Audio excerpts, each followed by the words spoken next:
800-200-6895. 800-200-6895.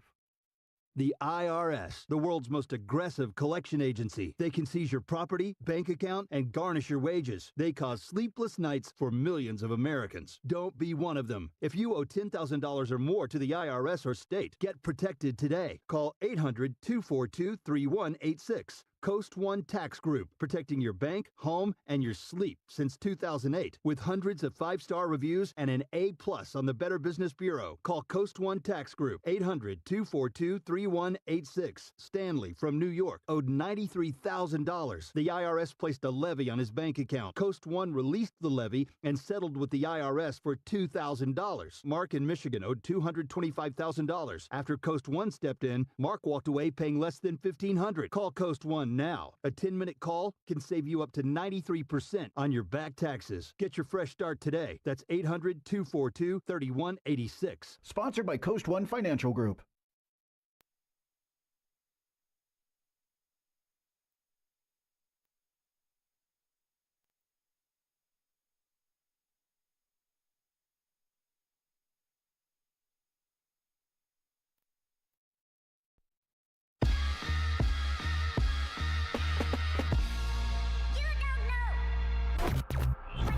You're listening to the JR Sport Brief.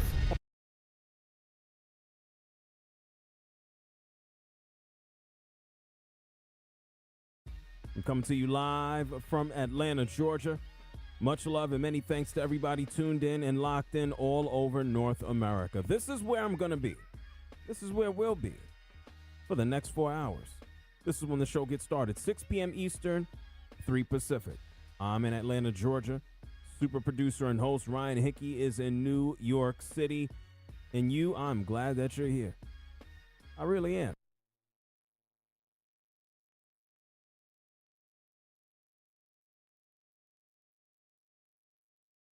Central Texas home for sports. It's Centex Sports Network and Infinity Sports. KWBT-FM, HD2 Waco, Temple, Killeen, Fort Cavazos. The new leader in sports in Central Texas is Centex Sports Network and Infinity Sports.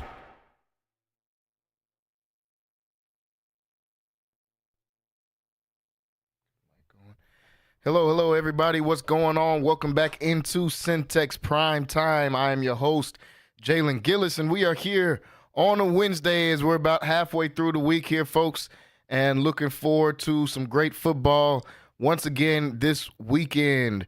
Hope everybody got a chance to watch some of the games that happened last week. We had the Monday night game close us out. We had a very interesting debate yesterday in the presidential debate, and now we can look forward to the coming up weekend as on Thursday night, the Dolphins and the Buffalo Bills will start off the football week on Thursday night football. I want to thank everybody that's been watching with us today and all week long. Make sure you guys go on to Centex Sports Network and Centex Sports TV on YouTube. You can watch us weekdays 5 to 7 on there. Or if you want to listen to this content, you can go to CentexSports1.com or download the app Centex Sports 1 on Google Play Store and on the Apple Store. Folks, I've got Wayne Walker in studio here with me today as we get ready to go through some of the games from last weekend and look forward to some games this week. Wayne, what's going on? Hey, what's going on, Central Texas? Yep.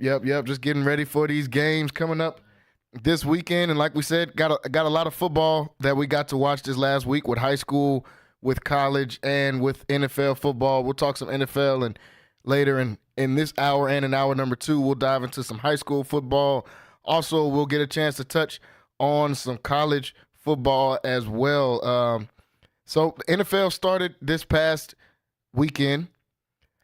A lot of surprises from week 1 and a lot of things that kind of remain the same from before in week 1. We got to see, now that we got the full weekend, we got to see Kansas City pull out a win in the season opener. We saw the 49ers pull out a win in the season opener, the 2 Super Bowl teams from last year.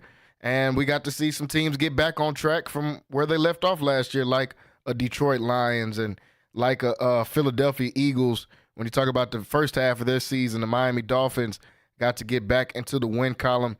And surprisingly, in the AFC North, which I think is the best division, every team has got a loss in week 1 except for one, Pittsburgh Steelers. And I think that's the team I had picked at least before the season started to be in last place in that division when you think about Baltimore, Cincinnati, and Cleveland. But after the way that Cleveland looked on Sunday, and not to say that their defense didn't look like what their defense usually does, but they've got some major, major questions to answer on the offensive side of the ball. Cincinnati as well. They've got some. I don't think Joe Burrow looks healthy to me. He hasn't looked healthy to start this season to me, and that's kind of been a reoccurring thing for him, is coming into the season not healthy.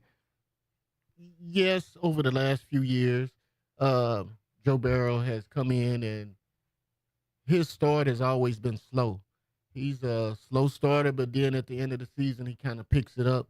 And you can call it a chemistry thing. Jamar Chase hadn't been practicing, so he hadn't got a lot of reps with him. And the whole offense, and don't get me wrong, everything will pick up. The defense is always ahead of the offenses the first few weeks of the season. Yeah. Because the offense, it's all about chemistry. It's all about rhythm, and it's all about getting out. It's all about repetition. And if you don't get those repetitions, game repetitions, then you're going to kind of be behind. The defense, on the other hand, is always going to be a little bit ahead of the offense.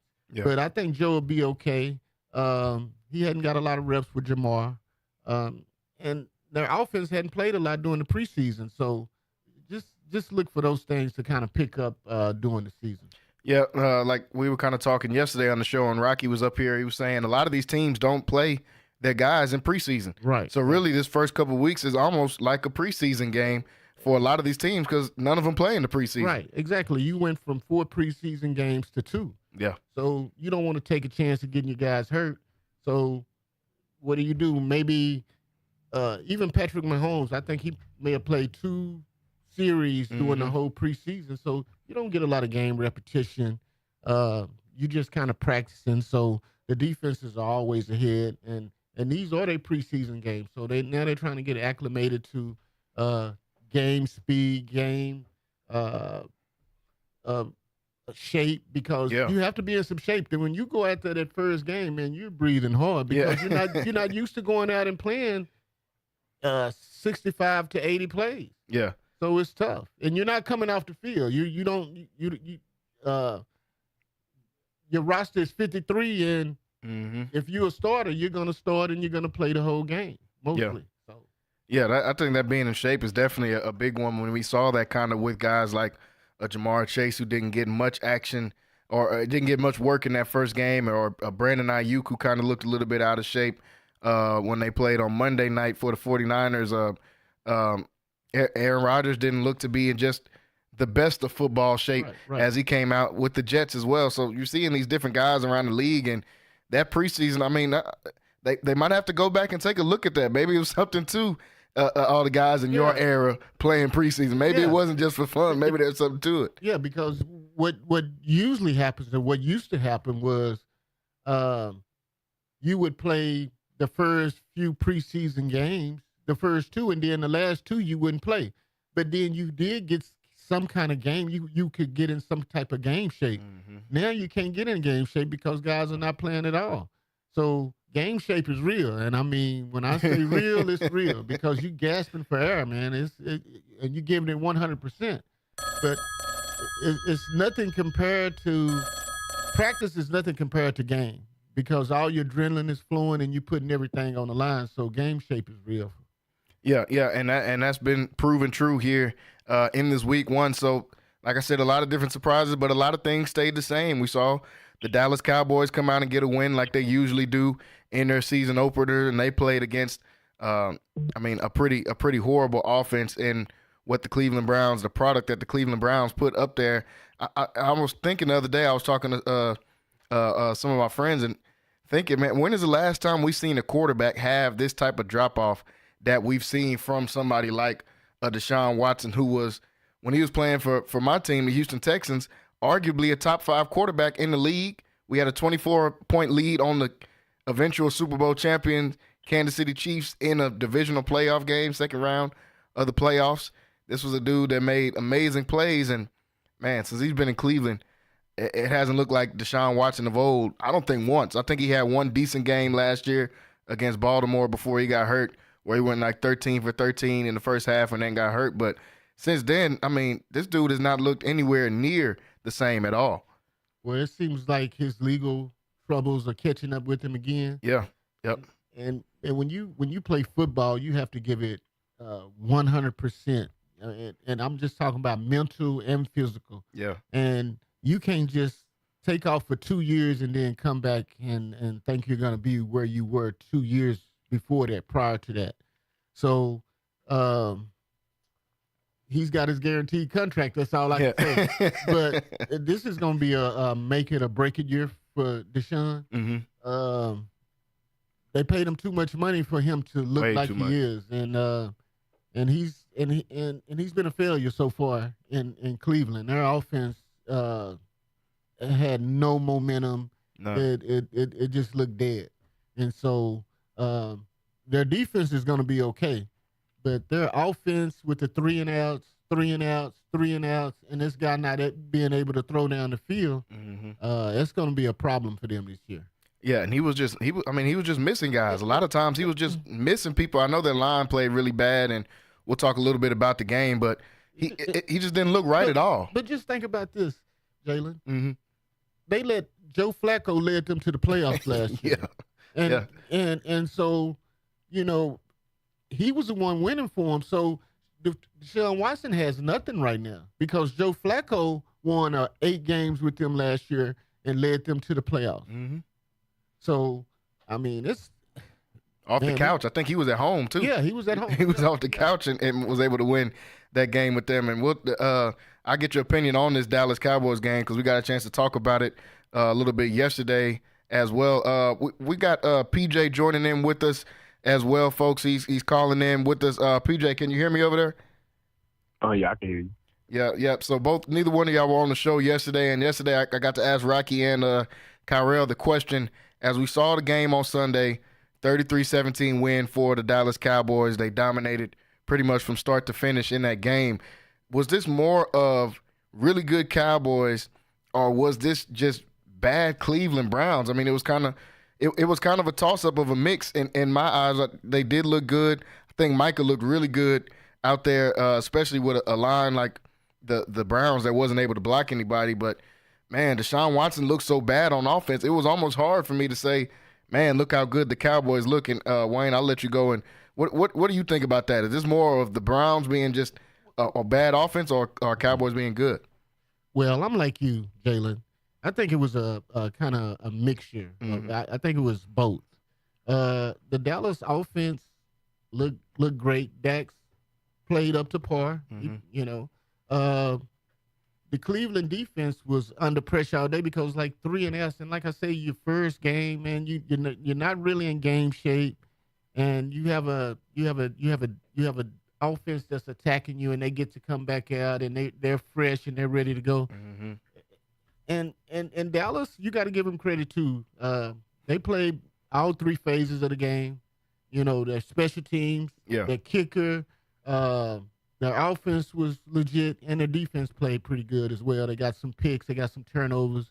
So the barometer will be this week when they play. We'll see whether it was a good Dallas, or it was a bad Cleveland. Yeah. You know, because both teams got to go back out and play this Sunday. So we'll get to measure that next week on the show. Yeah, and we'll get a chance. Both of them will be having a good test. Cleveland's playing Jacksonville team that was leading for a majority of that game. They lost to Miami off of really some last-second plays. And then Dallas has got New Orleans, a team that put up the most points in the league this week. So they've got confidence coming into this game too. So both of them got a test.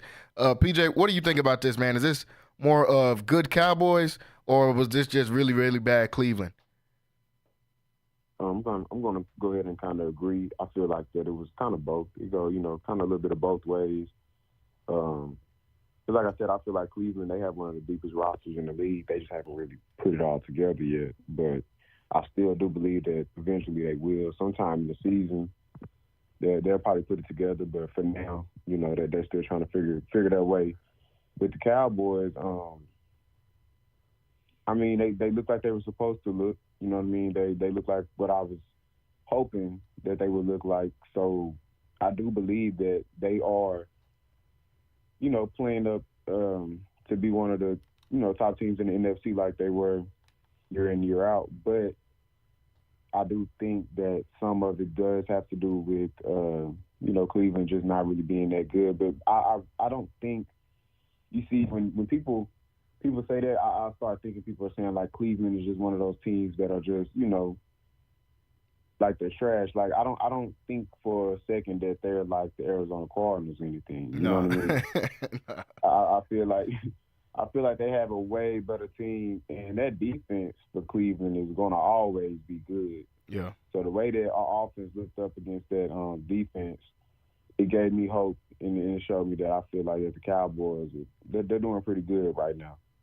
Yeah. I think them being able to perform, they got a couple plays off on with CD over Denzel Ward. He's one of the top corners in there. So just seeing CD get back in there, I think that was definitely a good sign for them because, like we were just talking about, without this preseason, man, and these dudes, holding out and all this kind of stuff, it's going to be hard for them to work themselves back into game shape like you were saying. So it was good to see somebody like CD be able to come out there and make some impact off the bat. But as the season progresses, both of these teams, they'll unleash more on the offense and they'll be able to get more things going. And just on the Cleveland side, they just got to get a quarterback, man. I mean, if they can get Nick Chubb to stay healthy, and last year they almost proved almost anybody at quarterback because Joe Flacco came from off the couch and won 8 or 9 games for them and went to the playoffs before they got smacked by the Texans. But if Nick Chubb can stay healthy and they can get competent quarterback play, I mean, this week is going to show a lot.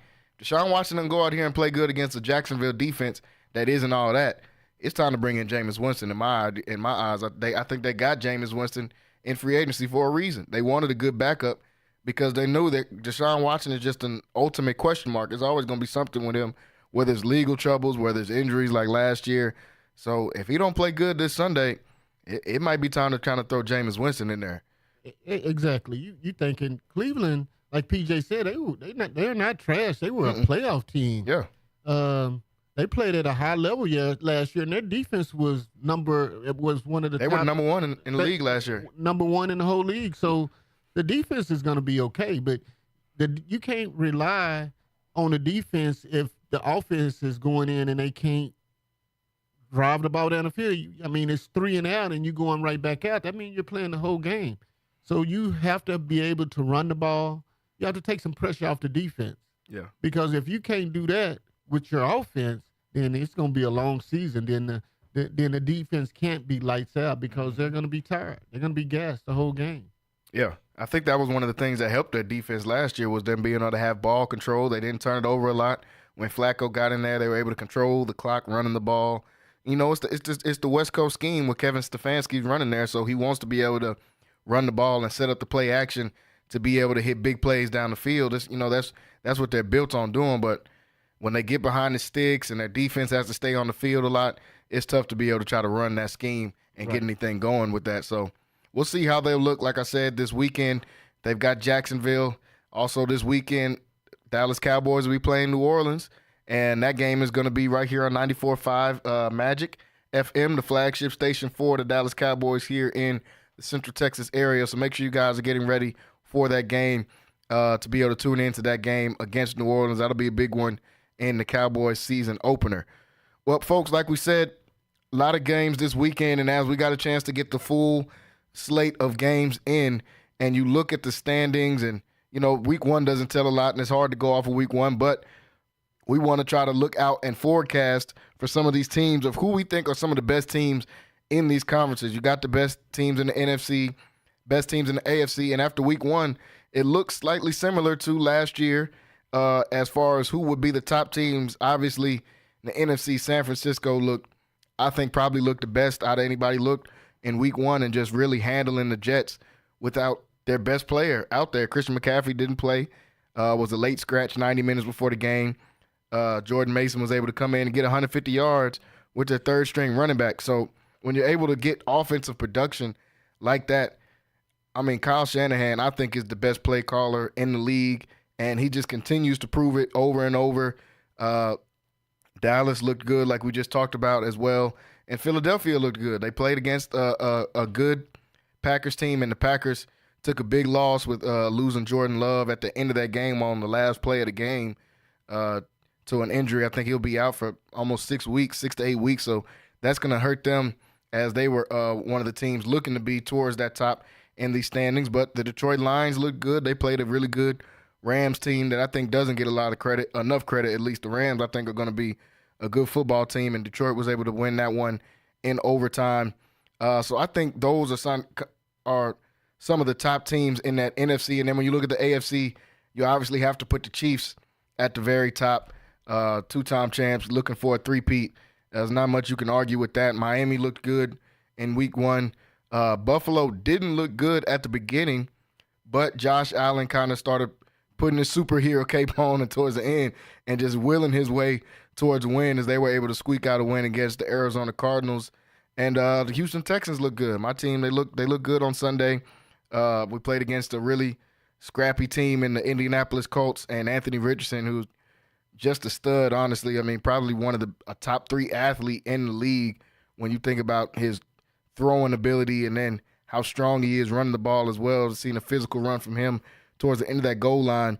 So I think those are some of the top teams in that AFC ranking as well. So, PJ, who do you think some of the top teams as far as the NFC and the AFC after we got a chance to see everybody in week 1? Well, I got in the NFC, I got the 49ers, the Eagles, and then the Lions. Yeah. So, I mean, it's really right now, man, it's till somebody knock them off, like, you know, with the 49ers. They just seem to reload every single year. That defense, man, is crazy. Serious. I'm a huge fan of Fred Warner. Those guys are flying around the ball. They seem like they're a little faster this year, which is scary. Yeah. And, yeah, that's a little scary for me. But I got the 49ers, and then the Eagles. Saquon had a great first game for the Eagles. Pretty much just showing what we all knew about him. You know, I feel like since he came into the league that he always had the potential to be the number 1 running back in the league. He just has a lot of things naturally that you really can't teach for a running back that he does. It's just incredible. I mean, it's always great to watch him run the ball. And then with the Lions, you could switch them out with probably another team. But to me, I feel like that, you know, they just got the grit, you know what I mean, that certain teams don't have that helps them pull out wins. Mm-hmm. I like everything about the Lions, man, to be honest with you. I just like the culture that they're building over there. I feel like that they really building something nice over there. So I'm a fan right now, for sure. With the AFC, I got the Chiefs.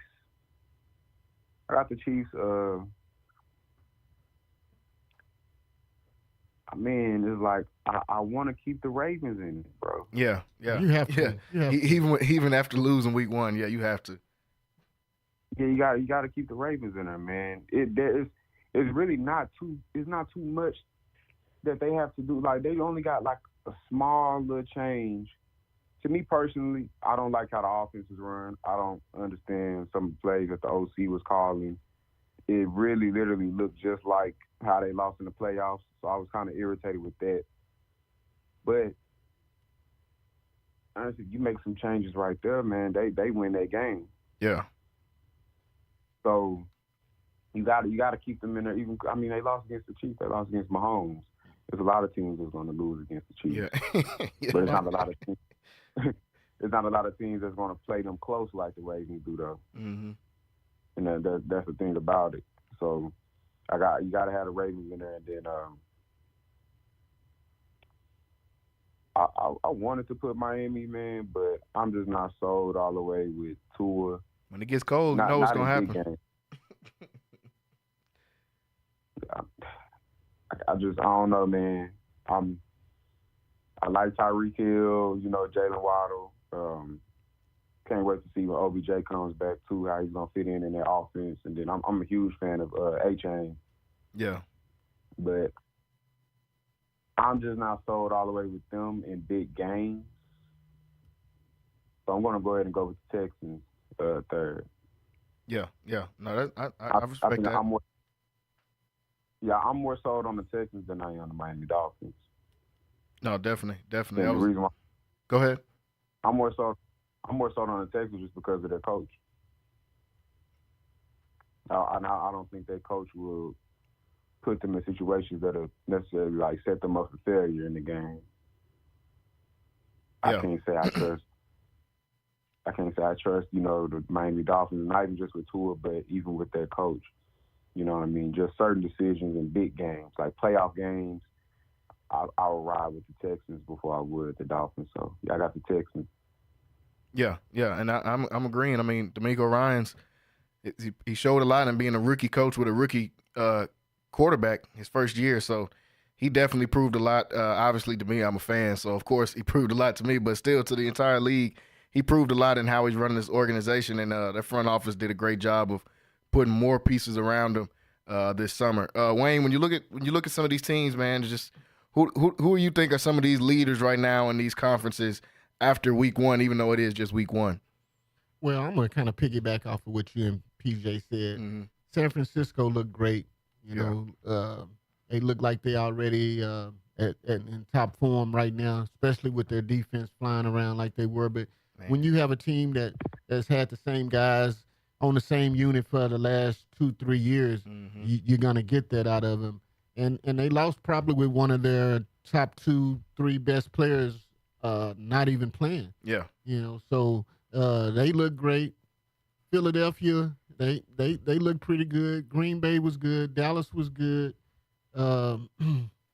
Also, a team y'all probably left out that was a playoff team last year was Tampa Bay. Yeah, Tampa Bay looked pretty good. Tampa Bay did look good. Baker Mayfield looked really good. Yeah. If he can play that like that throughout the year, hey, they're going to be in there. New Orleans is 1-0. So the NFC is always going to be competitive. You're going to always have a bunch of teams in there that's going to be. Seattle look good. Yeah. So Geno. I mean, but at the top of that is I'm going to say San Francisco. Yeah, for sure. And in the AFC, you always have to put the Chiefs until somebody knocks them off the throne. They're going to be the head of the class.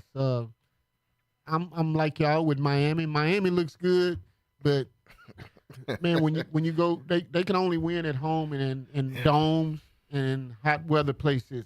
You can't pass in December as efficiently as you can in September, and I think that's going to be their problem again. And their defense is suspect. Very. Buffalo looked pretty good and look like they're going to rely on Josh Allen more than anything, on his legs, and they're going to rely on him. My Chargers, the team that I play for in the NFL, they're 1-0. We're going to see what Harbaugh can do and if he can make them relevant.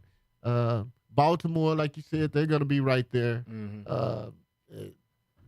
Man, they could have easily beat the Chiefs. They were right there all the way up into the last couple of minutes of the game. Inch away from really kind of beating these guys. Yeah. So I mean, they're going to be there. But those are the head of the classes. I mean, those are they're head of the packs right now. The Texans. D'Amico building a San Francisco down south. Exactly, that's where he came from. He's a disciple of Shanahan. So he's building something special in Houston. So they're probably my second best team. I would choose them over anybody. I would say probably Kansas City, Houston, and then Baltimore. My top three in the AFC. Yeah, and I agree. And just to piggyback off the Baltimore point, I mean, it was really kind of frustrating to watch. And I'm not a Ravens fan, but obviously I want to see Lamar be able to do good in the league. And I mean, at times it's like they're running. It almost looks like a high school or college style offense. And a couple of years ago, they scapegoated Greg Roman and said this was all his fault for why they were losing and how the offense was being run. And they fired him, and they brought in Todd Monken from Georgia. after the success that Georgia had a few years ago. And this looks like a college offense to me. I mean, you're running swing routes to the running back like 6 or 7 times, and it ain't even Derrick Henry. I understand if you're giving Derrick Henry, just trying to give him the ball in space. You run Derrick Henry on first downs, and you just run him straight up the middle. You don't try to there was no pizzazz to this offense. There was no real scheming. And almost all the plays that they made on Thursday when they played last week were scramble drill. Right.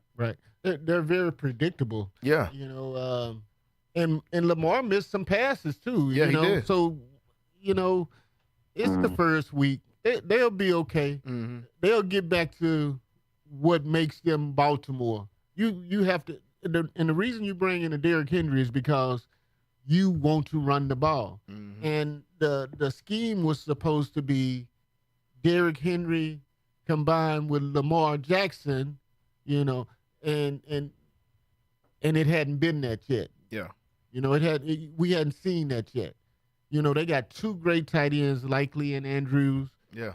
So they should be able to do a lot of things, but one of those things you can't be as predictable.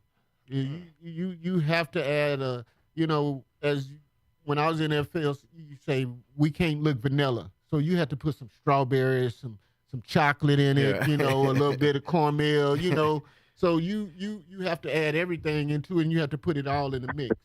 So let's see if they can do that, and they'll be right there at the end of the year. Yeah, no, I agree, and I think if they mix some things up, like PJ said, this team's got enough to be able to win in this conference and to win the whole thing, honestly, especially when you add in a Derrick Henry to an already stacked roster. And I'll come back to you in a second, PJ, but you mentioned your Chargers, the team that you play for in the league, and they're under a new regime there with Jim Harbaugh, and it looked a little bit different than what it's looked like the last few years. Last few years, it's been a very pass-heavy offense, 40 attempts throwing the ball sometimes in the game. Mm-hmm. They got one of the best talents in Justin Herbert in the entire NFL if he can just put it together all the way with this offense. But this looked like almost like a different team, a very run-centric team. The defense that PJ was talking about before the season started, the defense came out there and looked pretty stout. It's got a different identity to it. J.K. Dobbins, 135 yards and a touchdown, and his first time with it. The rookie out of Georgia, Lad McConkey, kind of playing that slot, Wes Welker almost type of role, and they really were just taking whatever the defense was giving to them. They weren't really trying to force a whole lot. So what do you think about how this new look, almost Chargers look, defense look? Because this has been one of those teams that's been super talented for the last 3 or 4 years, just haven't been able to put it together. Well, they overhauled their whole roster. Mm-hmm. When you get rid of guys like Williams, you get rid of the receiver, Allen, and you a guy that caught over 100 passes, and you overhauled he took a lot of heat for that. Mm-hmm. But they look disciplined, which they hadn't been in the last 3 or 4 years. Not a lot of penalties. And like you said, they took the air out of the ball. Yeah. They started running the ball, which if you want to be successful in the league, you have to be balanced, and you have to be able to do both. And they were able to do both Sunday, and they looked pretty good, Yeah, they week did. 1 anyway. Yeah, so, it was week 1. We'll take week 1, and we'll see how that translates through the rest of the year. Yeah. PJ, you were talking about this defense before the season started, and like you said, some overhaul changes on both sides of the ball, but they kept some mainstays in there. They still got Khalil Mack, who looks unblockable still. Joey Bosa in there still looking like a dog. They got Derwin James, possibly the best safety in the league, and Asante Samuel Jr. as well. When you kind of put all this together, and they came out looking pretty good against the Raiders. What do you think about how the Chargers looked week 1? You were kind of talking about this team before the season started.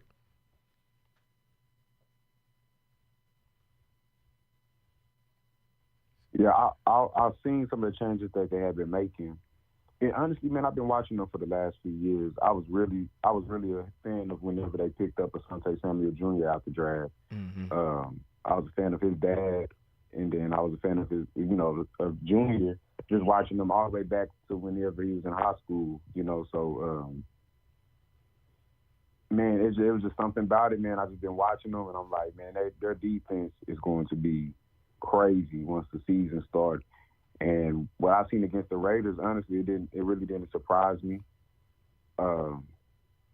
Whenever you're doing what they've been doing, man, this is how your defense is supposed to look. You know, they've been kind of leading up to this, trending up this way for a little while now. I feel like now though that they brought it together, they probably have one of the best D lines, man, in the league.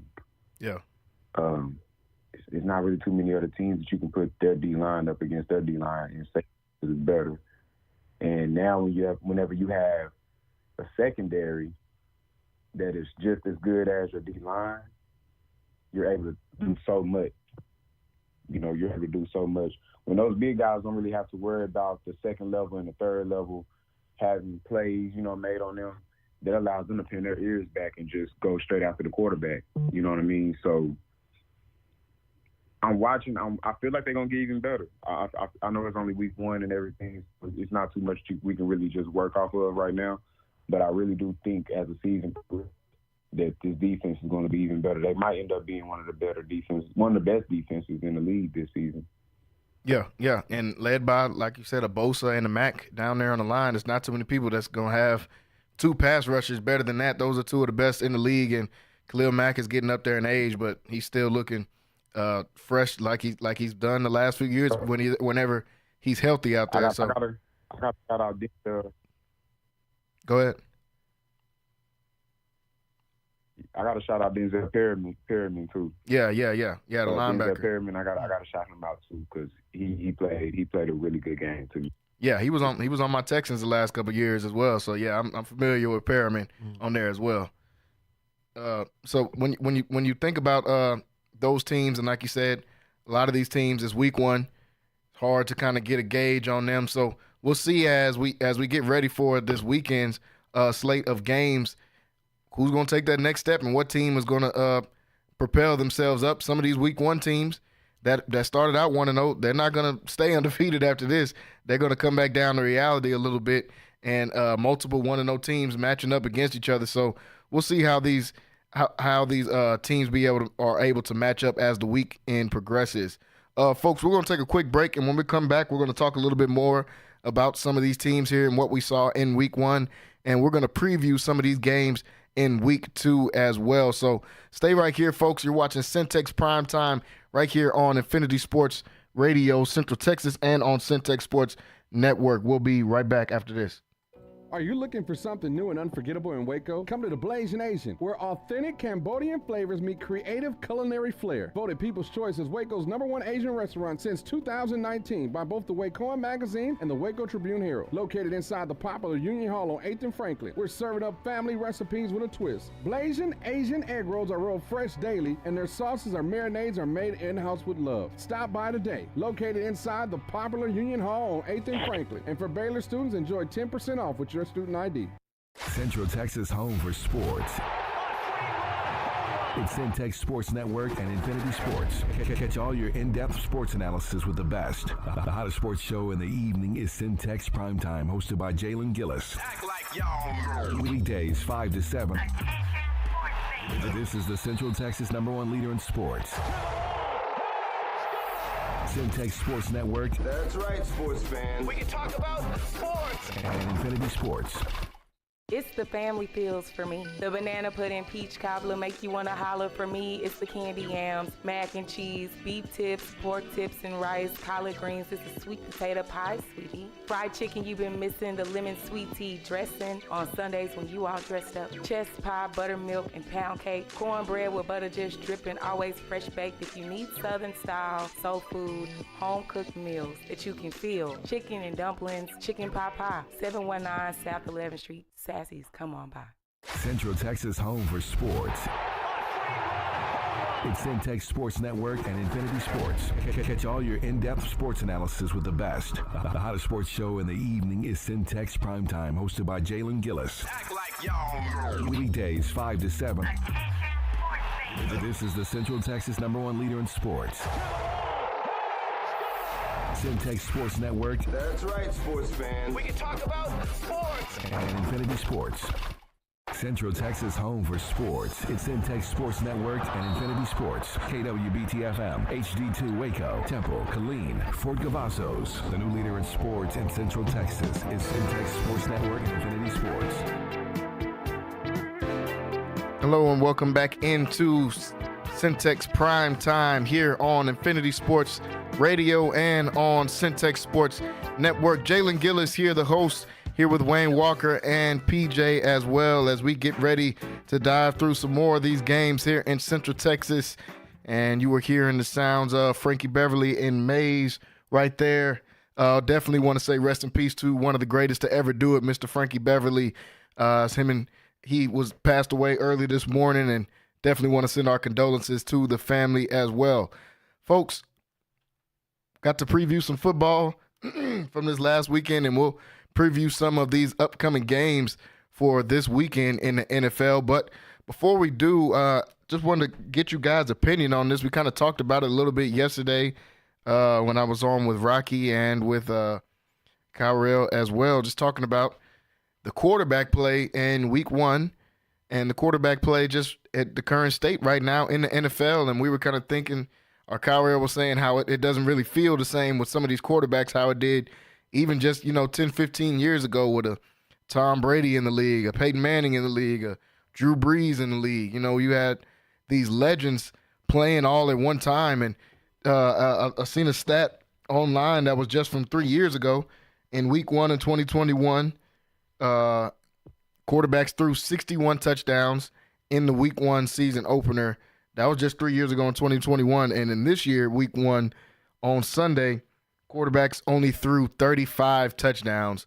So almost half the amount of quarterbacks touchdowns thrown for the NFL in week one. And I'm not really sure what to attribute that to, because we know this is a passing league. It's not like, schemes have changed, even though I think some teams have leaned in more on the run than maybe in the last couple of years. But still, only that's half the number, 61 to 35, and that was just 3 years ago. So it wasn't like this was a long time ago. So not really sure what to attribute that to when you're thinking about the quarterback play and maybe the lack thereof that's going on right now in the league. There's still a Mahomes out here, of course.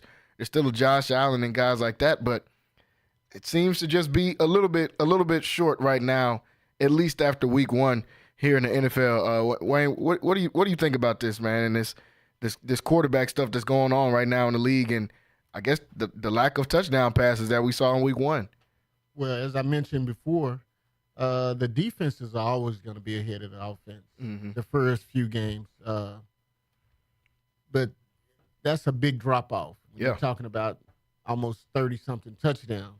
I know one of the emphasis this year with a lot of the teams is to run the ball. So maybe we can attribute that to these teams taking time out to try to run the ball and try to be more balanced. Over the last few years, we've kind of been you've seen the league kind of progress in passing and more of a 70% pass, 30% run. But now the emphasis is in the NFL is being more on balance. So I think we can attribute to there's teams that don't want to throw the ball because it's three things can happen bad when you pass the ball. Yeah, that's a pick. Yeah, that's an incompletion, right? Or a sack. Yeah. So I just think teams want to be more balanced. Yeah.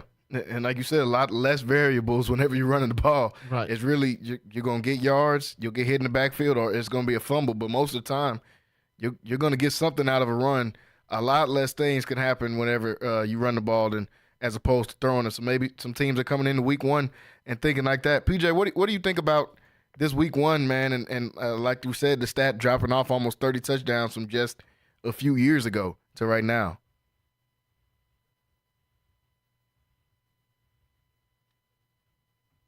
Yeah, just from three years ago, that's a crazy drop to me for sure. But I kind of agree. I do think that there is certain teams that are trying not to be as pass heavy and trying to be a little more balanced. You had certain teams in the last few years that kind of got away from that, where they were, extremely pass heavy, kind of like the Bills. And when you're passive and you're not balanced like that, it's not really going to get you nowhere, in the long run. You might win a lot of regular season games like that, but once you get into the playoffs, you need to be really balanced. And most teams that you see that do have a great or, just a really good playoff run, those are teams that have a balanced run game and pass game. And you kind of seen certain teams this offseason kind of try to address their problem, whether they went into the draft and drafted a running back, or if they went and picked somebody up during free agency to come in and try to play their part into their offense. So I think it is because certain teams are trying to be more balanced or kind of trying to lean towards running the ball a little bit more. You see with the Chargers, Eckler had, I think, 135 Dobbins. They got Dobbins yards, now, yeah. This past game with 10 off 10 attempts, if I'm not mistaken. Yeah, so you're seeing certain teams, like even with the Packers, with Josh Jacobs, it's a lot of teams now that are trying to kind of adopt their identity of, I would say, old school football and try to run the ball a little more.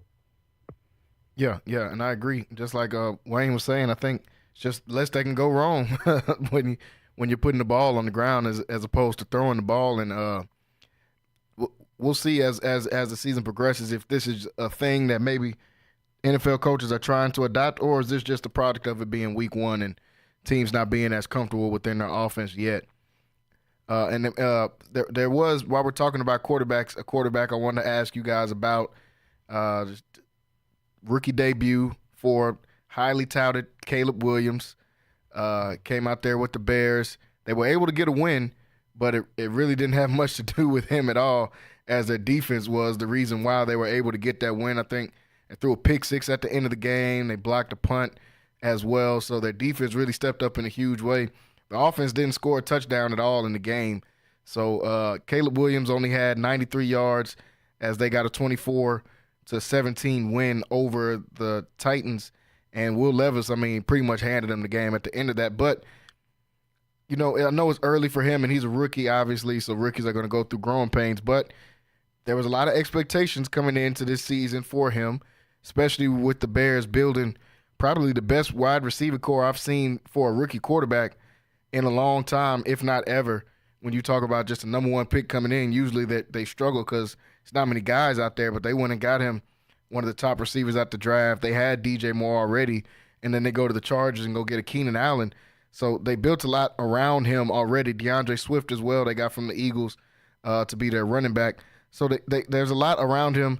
Not a great performance in week one. We were kind of talking about this yesterday as we ended the show. I wasn't huge on Caleb Williams coming out, not thinking he was going to be sorry or a bust or anything, but I wasn't liking the comparisons of the Mahomes and some of the other comparisons he was getting. I think it's way too early for that, and we'll see how he looks as he progresses. So him coming out and having honestly a pretty bad start. I know that he had some drops. They had some drops. Keenan Allen dropped a touchdown as well in that game, but still 14 for 29, 93 yards. It isn't much to look at. I want to see what you guys think about that. And Wayne, I'll start with you on just Caleb Williams and his play coming into the season so far. Well, a lot of times a quarterback can lose you the game. Yeah. Okay. But he didn't turn the ball over. Yeah. He did exactly what they asked him to do. Their defense, if you can rely on your defense, one thing you can't do is turn the ball over and get those guys extra opportunities and extra points to put them in field goal position or in the red zone. So he followed the game plan out. It wasn't successful, but he'll only get better as the season goes on. So as long as he's not turning the ball over and doing those things, he'll be okay. He's a rookie. Yeah. So you're gonna have your ups and downs, and needless to say that he didn't have a great game stat-wise, but he didn't turn the ball over and put them in situations where they couldn't where they couldn't defend and put them in field goal range and scoring position. So yeah, a punt sometimes is always better than just throwing a pick or fumbling the ball or doing something stupid like that. But I think he'll be okay, and I think he'll get better. Yeah, and to your last point, saying the punt is always better than the turnover, I think the head coach from the Titans said on those last couple possessions if they would have punted on first down, which is kind of crazy to say if you when you're talking about your quarterback. But he said if we would have punted on first down, we probably would have won the game. And he's not lying. They didn't score in the fourth quarter. Neither team scored in the fourth quarter until Will Levis started throwing these picks. He threw a pick six and fumbled and threw another pick that put them right there in scoring position. So, yeah, Caleb Williams didn't have the greatest start, but way better than the alternative when you look at the other side of the field and Will Levis and what he did, actually handing the Bears a win in Caleb Williams' first game. PJ, what'd you think about this Caleb Williams thing, man? The first week didn't play too hot after being on Hard Knocks and all this stuff, but still growing throughout the season.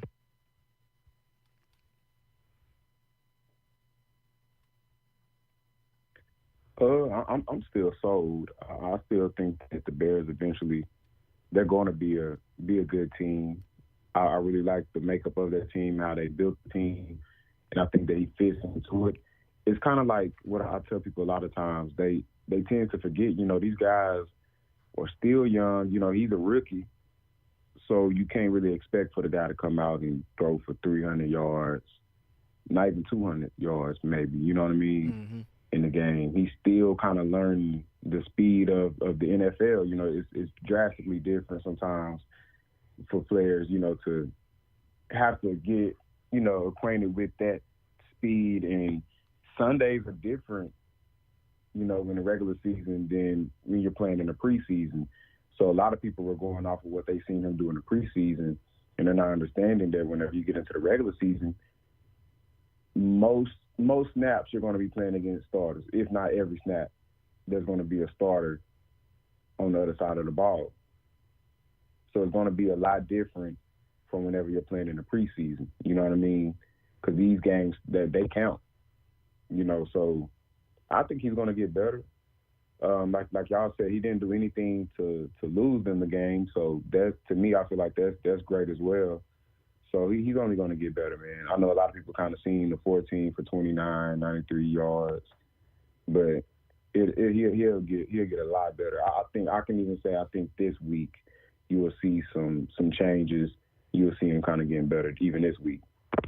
Yeah, I think he'll definitely do better as the season progresses.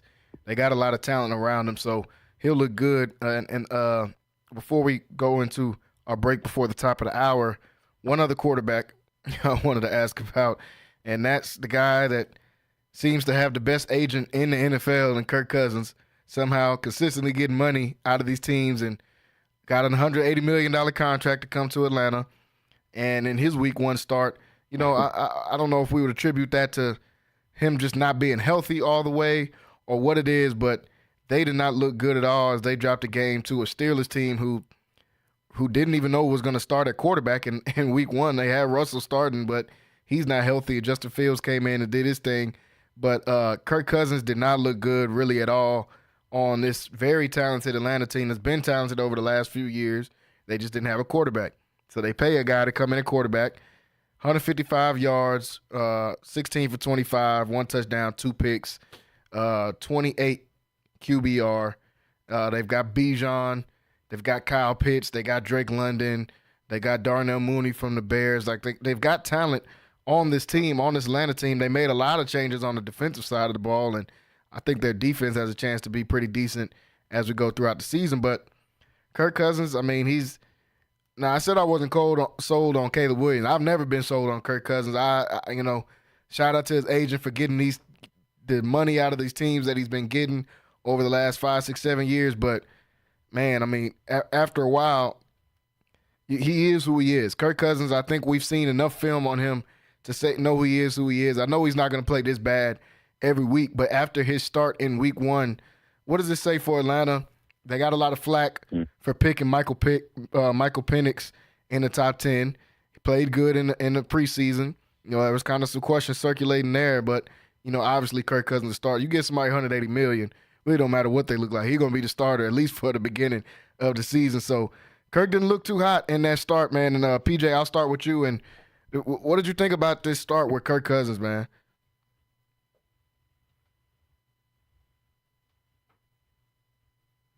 you most definitely don't want to pay somebody $180 million for them to go out and pass for 155 yards, 2 interceptions, and 1 touchdown.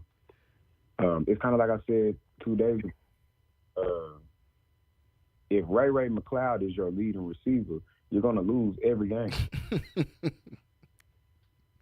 You're going to lose every game. And there's no disrespect to Ray McCloud. No. But Ray McCloud can't be your leading receiver. Not when you have guys like Darnell Mooney, Kyle Pitts, Drake London.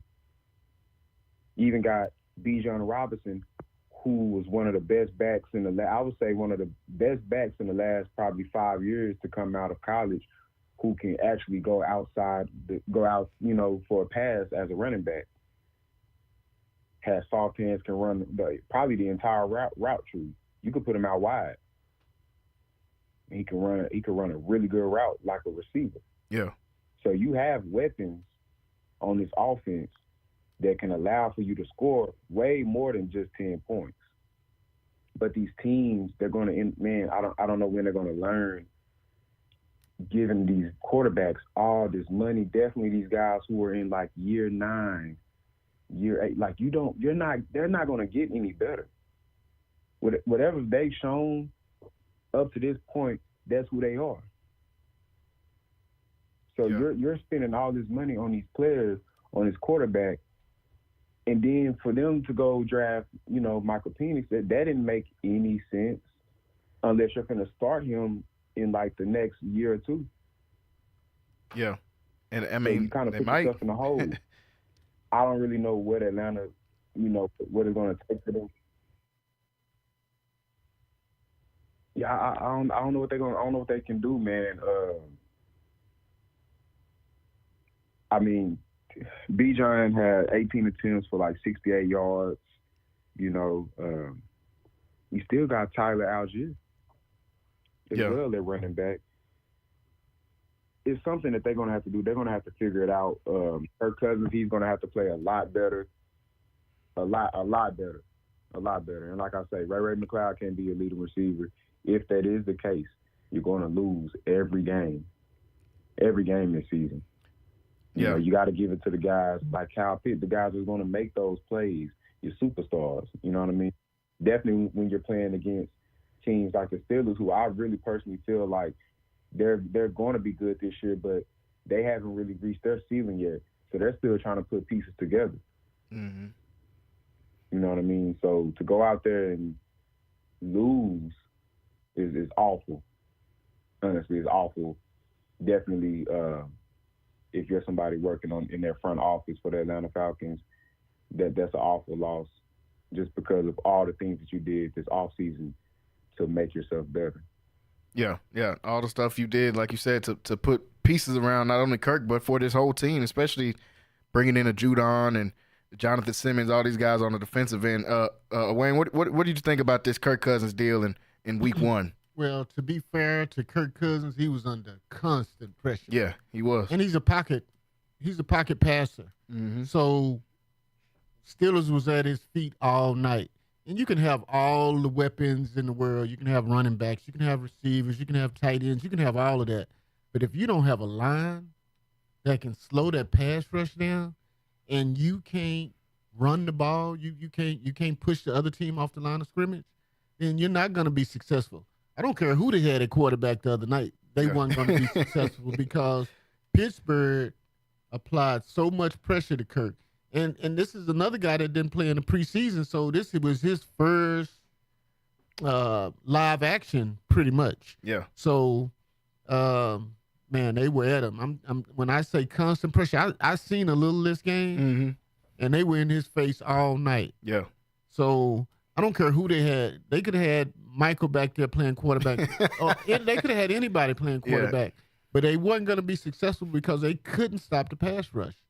Every time he dropped back to pass, there was a guy in his face, 1 or 2 or 3 guys in his face. And they couldn't establish the run, so they couldn't take pressure off. So guys peel their ears back.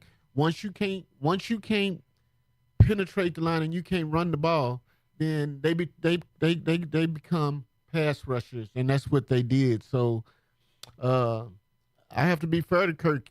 I don't care who was at quarterback. They weren't going to be successful because Pittsburgh defense dominated that game. Yeah, they did, and just leave it up to a Mike Tomlin team to be able to figure out a way to come out with a win in this game, and that's exactly what they did. So we'll see as the season progresses how Kirk Cousins looks with this offense. They got a lot riding on it because, if nothing else, they got $180 million riding on it. So we'll see how they do as they go forward. Folks, we're going to take a short break, and we're going to come right back for the top of the hour. We'll touch a couple more of these NFL games, and we'll jump over to some high school and some college football as well. So stay tuned right here on Centex Primetime. We will be right back. For something new and unforgettable in Waco, come to the Blazing Asian, where authentic Cambodian flavors meet creative culinary flair. Voted People's Choice as Waco's #1 Asian restaurant since 2019 by both the Wacoan Magazine and the Waco Tribune Herald. Located inside the popular Union Hall on 8th and Franklin, we're serving up family recipes with a twist. Blazing Asian egg rolls are rolled fresh daily, and their sauces or marinades are made in-house with love. Stop by today. Located inside the popular Union Hall on 8th and Franklin. And for Baylor students, enjoy 10% off with your student ID. It's the family feels for me. The banana pudding peach cobbler make you want to holler for me. It's the candy yams, mac and cheese, beef tips, pork tips and rice, collard greens. It's a sweet potato pie, sweetie. Fried chicken you've been missing, the lemon sweet tea dressing on Sundays when you all dressed up. Chest pie, buttermilk, and pound cake. Cornbread with butter just dripping, always fresh. Paid for by Airtime Media. Dumplings, chicken pot pie, 719 South 11th Street. Sassy's, come on by. Central Texas home for sports. It's Centex Sports Network and Infinity Sports. Catch all your in-depth sports analysis with the best. The hottest sports show in the evening is Centex Primetime, hosted by Jalen Gillis. Act like y'all. Weekdays 5 to 7. This is the Central Texas #1 leader in sports.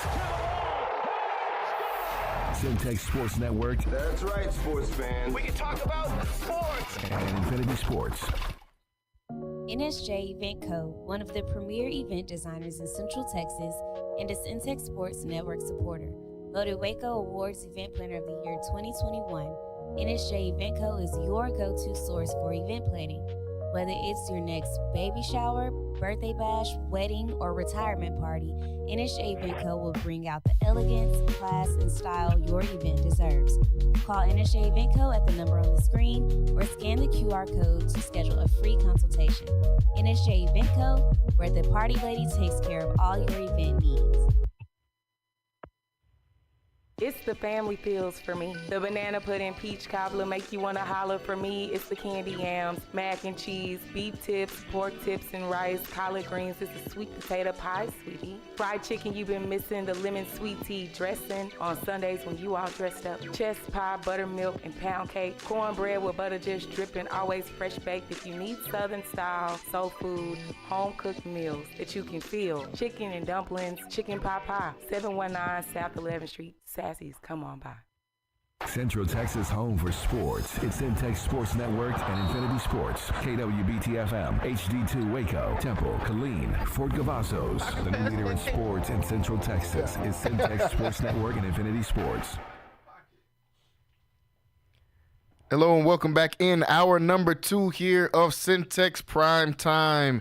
Your host Jalen Gillis right here as we dive through the primetime topics in sports, whether that is Central Texas or whether it is national with college and the NFL as well. Make sure you guys are going over to the YouTube, Centex Sports TV, to go and check us out. You can watch us weekdays 5 to 7, or you can listen to this on Infinity Sports Radio, Central Texas, and on Centex Sports 1. You can go to CentexSports1.com. You can watch and listen there, or you can download the app Centex Sports 1 on the Google Play and the Apple Store. Folks, going to go through some quick takes before we jump into some of this college and this high school that we got here. A couple quick takes that I seen over the weekend. Still here joined with the Central Texas legend Wayne Walker. Also have PJ Gaither on here with me as well.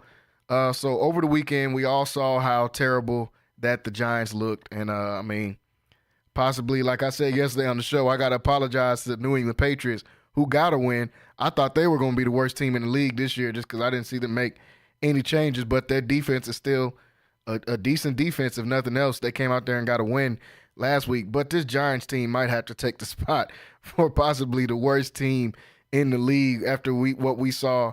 They made Sam Darnold look like Brett Favre or somebody out there. Sam Darnold, I knew he'd be decent in that system with Kevin O'Connell as their head coach, but he looked like a star out there against this Giants team, and Daniel Jones just looked like the opposite. So Daniel Jones came out, I guess when they asked him about in the presser about a lot of the noise that they've been hearing. I think he got booed out of the stadium on Sunday by the Giants, and he said that he's been doubted plenty of times before in his career, so he's used to it, and he's looking forward to the comeback. I understand you got to have some type of confidence, especially to be able to play that position in the NFL. But I think they're doubting you for a reason, Daniel. I don't think this is unwarranted doubt coming out of nowhere. I think they're doubting you because you've thrown more pick sixes. I seen this stat the other day. You've thrown more pick sixes than you've thrown touchdowns since you've signed your $150 million deal, which is just wild. Some people throw 3 touchdowns in a game.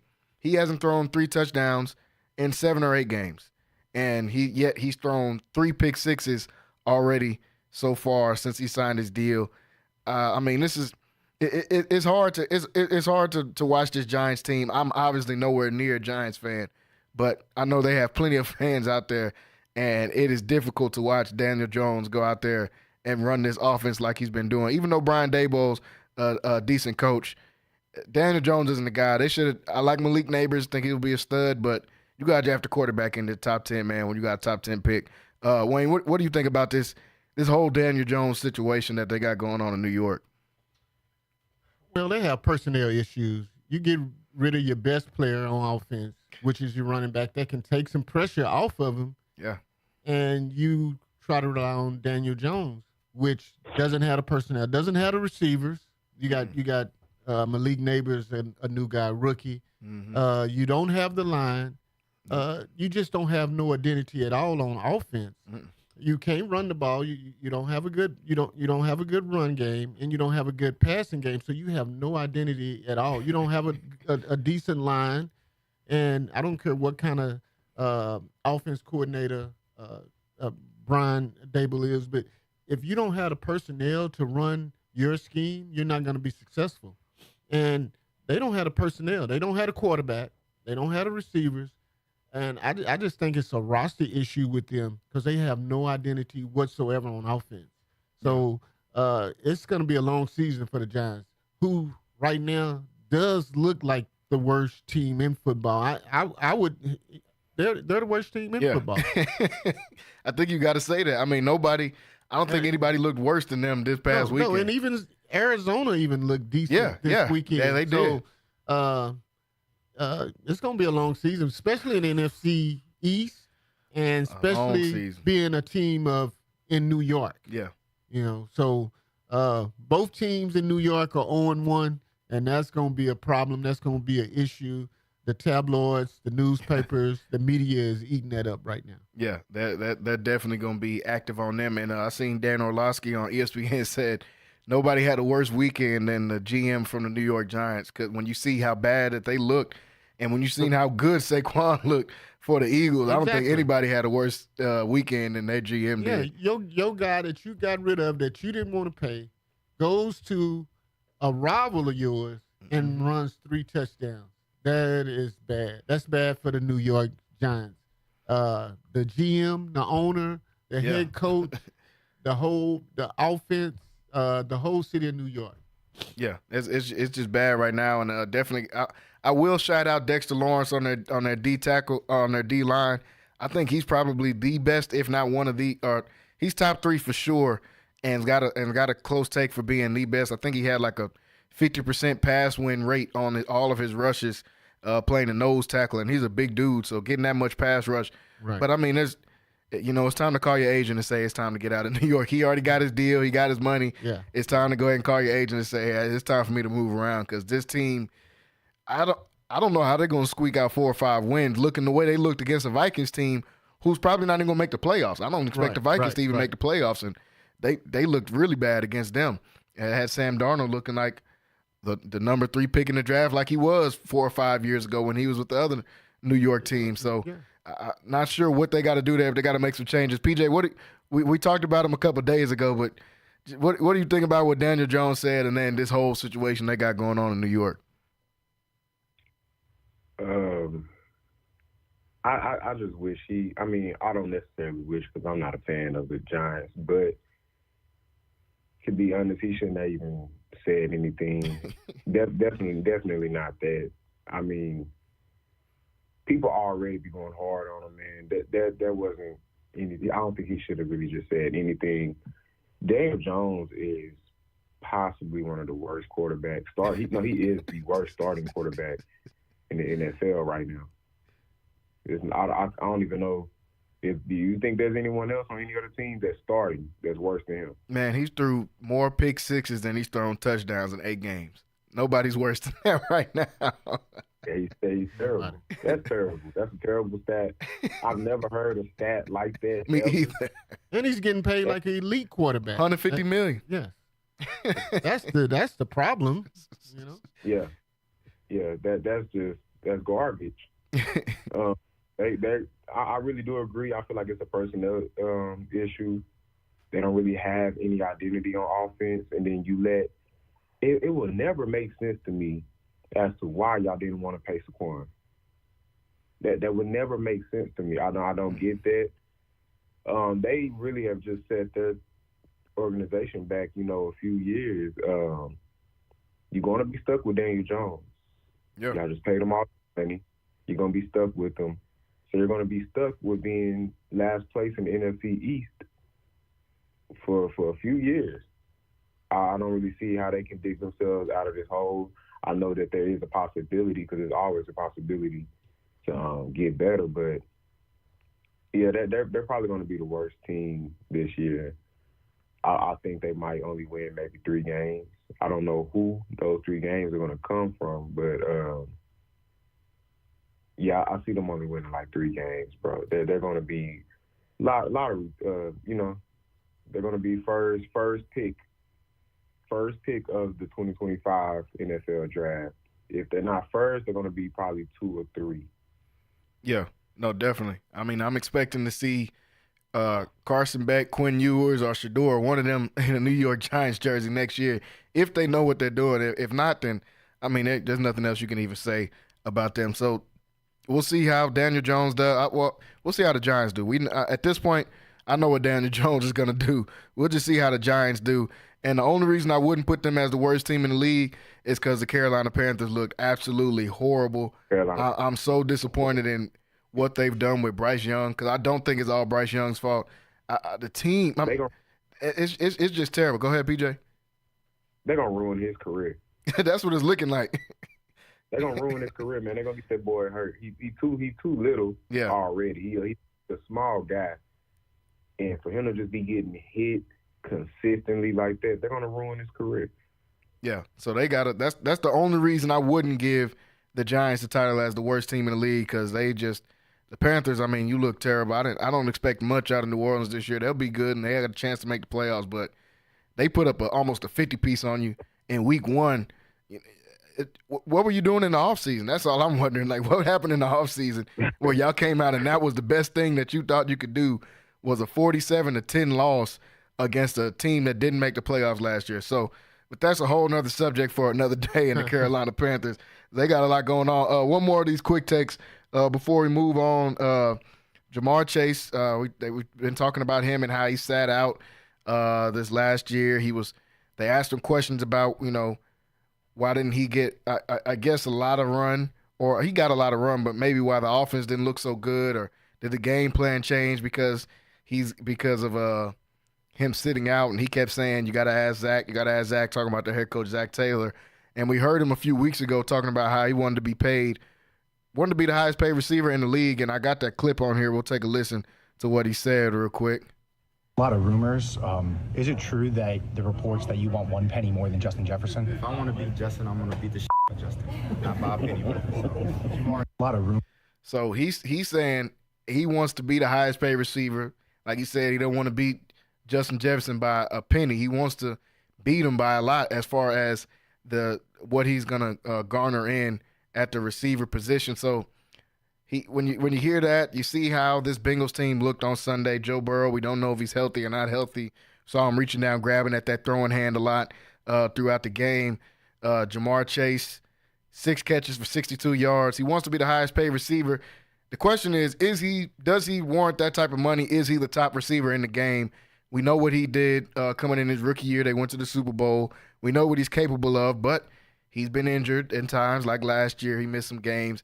He was holding out, even though he's got 2 years left on his contract, holding out already in the offseason. Didn't get any work in the offseason with his team, didn't build any chemistry. Is he worth bringing in that much money? He said he wants to significantly be paid more than Justin Jefferson, who's the highest paid. Is he worth that type of money, and do you think he's the best receiver in the league? And I want to ask that question while I got you on here, Wayne, since you're a receiver that played in the NFL. So I know you watch the position differently than what we watch. And when you hear those type of comments from Chase and kind of the slight divisiveness that has been with him and his organization, what does that make you think?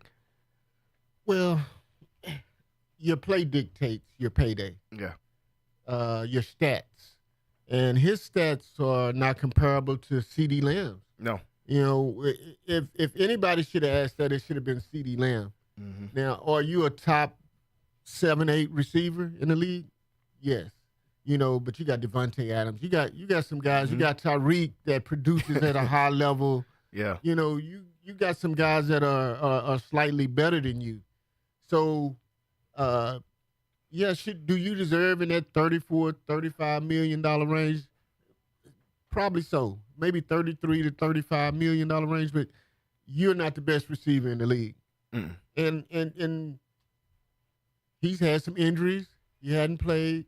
And he's probably the best receiver in his division. Mm-hmm. But to be paid more than Justin Jefferson, to be paid more than CeeDee Lamb, I don't see that. And like I said, your play dictates that, your stats dictate that, and he don't have the stats or the play to dictate that. Yeah. Like you said, he's not beating CD's numbers. I mean, his best year was probably his rookie year when they went to that Super Bowl. He had 81 catches, 1,400 yards, and 13 touchdowns. But since then, it's been a drop-off ever since. He had 1,000 yards the year after that. The next year, he had 12. Last year, he had 1,200 yards on 100 catches, only 7 touchdowns. So those aren't the numbers that Justin Jefferson is putting up. Those aren't the numbers that CeeDee Lamb is putting up. You know, so when you say that, they asked him about being the top receiver in the league. He said he knows he's the top receiver in the league. So he's not putting up the numbers like those other guys are. Yeah, your play dictates all of that. I Yeah. mean, and we can see it, and your stats dictate that. Okay, you've been successful. Mm-hmm. You're a great receiver in the league, but you don't deserve to get paid more than these guys. And I know that, you know, that competitive spirit saying, if I beat him, I want to beat the hell out of him. Yeah. But you haven't. Yeah. You haven't, and that's just the plain truth about the whole situation. You haven't beat CeeDee Lamb as far as stats and numbers, and you hadn't won a Super Bowl. You hadn't did any of that. Now Tyreek, who produces at a high level, CeeDee Lamb, a high level, Justin Jefferson, a high level. Those guys deserve that type of money. Mm-hmm. Devontae Adams, you know, before that, you know, he got his money. Mm-hmm. So you right behind those type of guys. So you're just gonna have to fall in line. Yeah. I wasn't really sure what the holdout was for. You got 2 years left on your deal. Yeah, you know, we seen yeah. Ayuk hold out, we seen CD hold out, but this is their last year of the contract. He's got this year and another year before he can get before his contract is up as far as getting paid. So, you know, I don't think I wasn't a big fan of that, and I don't think the organization is a big fan of that. Cincinnati is notoriously a cheaper team than some of these other teams in the league. So I don't think they were a fan of that, but we'll see how it goes with that. PJ, what are your thoughts about what Chase has been saying the last couple of weeks and how he played on Sunday? Well, you know, I'm a huge fan of Jamar Chase. Mm-hmm. All them guys, pretty much like CD, Justin Jefferson, we all came out of high school around the same time. Mm-hmm. So I kind of seen all these guys pretty much play. And I've always felt that Jamar Chase was better than Justin Jefferson, definitely at LSU. I feel like he was better than CD in college as well. But like y'all say, your play is what gets you paid. Mm-hmm. And if your stats aren't You know, I mean, not if your stats aren't better than those two guys. Even though I could probably feel like that he has the potential to be the best wide receiver in the league. He's my favorite wide receiver in the league. Your stats still don't show that. And I got a lot of love for Jamar Chase, but I just don't want him to come off as problematic. You have 2 more years on your contract. Why are you trying to, you know, get all this money right now? Mm-hmm. To me, with the competitive spirit, just go out and show that you're the best receiver, and then the money will come. Yeah. Rather than right now, you're trying to hold out, you're starting to come off as problematic to the organization. And I don't care how good you are, that the organization, they're not gonna deal with that. They'll trade you before they deal with that. You know what I mean? Yeah. So I really need for him to just get on the field and prove that you're the best receiver. And your payday will come just like these guys' payday came. Their payday came because, like y'all said, they were on their last year of the contract. Yeah. So it only makes sense. You got 2 more years. Who knows? In 2 years, you could possibly show that you are the best wide receiver in the league, and then you have a way bigger contract than those guys. You know what I mean? Mm-hmm. So I feel like he's following the lead right now because you see that these guys just got paid, but you're not it's reasons as to why they got paid the amount of money that they did. You know what I mean? And you were hurt last year, so you can't really you don't have that much muscle right now to come in and be asking for that type of money. You was hurt last year. Yeah, you came back and you still put up a lot of numbers, and the numbers that he put up were crazy for the amount of games he missed, but you were hurt. So we still got to see another full season from you, another two full seasons from you. You know what I mean? And then it doesn't help that, you know, Joe Burrow is kind of questionable right now. We don't really know if he's 100% or, you know, if he still kind of got, you know, a little bit of nagging injuries right now. So that plays a part too, because that's the guy that's going to give you the ball. Yeah, that plays a huge part. So, yeah, that plays a huge part. So just go out there and play ball. I don't really understand with these guys sometimes. I understand, you know, you want to get your money, and by all means, I'm for all the players getting their money, getting paid. But just go out there and play ball. At some point, it's gonna go back to whenever you was playing little league. It needs to go back to when you playing little league, high school, college. Just go out there and play ball, and you're gonna earn your pay. Yeah. Go out there and earn your payday. Yeah, if you go out there and play like a top receiver, I think you're gonna get that top receiver money, like Wayne was saying. If you got and you're in one of the better scenarios in the league, honestly, it's not like you're out there with I mean, Justin Jefferson's been out there with some random quarterbacks. He's had Kirk Cousins, but Kirk Cousins has had injury problems. When you think about go ahead. You playing with the guy that you played with in college, who, I mean, bro, that 2019 LSU team is considered, they're up there considered as one of the best teams ever in college football. Yeah, for sure. And you're playing with that guy. You're playing with that guy. You know what I mean? So you holding out, man, to me, it makes them look very problematic. And other organizations will start looking at that as well. Like, man, do we really want, let's say if he does get on the market, do we really want to deal with that? You know what I mean? Yeah. You got 2 years on your contract, bro. Just go out there and play football. That's all you got to do. Just go play ball and get yours. Yeah. You know what I mean? If you're really that good. Yeah. If you're the top receiver in the league, like you're claiming, you got to go out there and you got to earn your money. So we'll see what Jamar Chase does as we keep going in this season, and really what these Bengals teams are going to do. This was one of the premier teams supposed to be in this AFC, especially in the AFC North. So questions at the receiver spot, questions with Joe Burrow's health and how they're going to move forward. I mean, this is tough. They still haven't decided what they're going to do with T. Higgins yet as far as paying him either. So a lot of decisions to be made in Cincinnati for sure.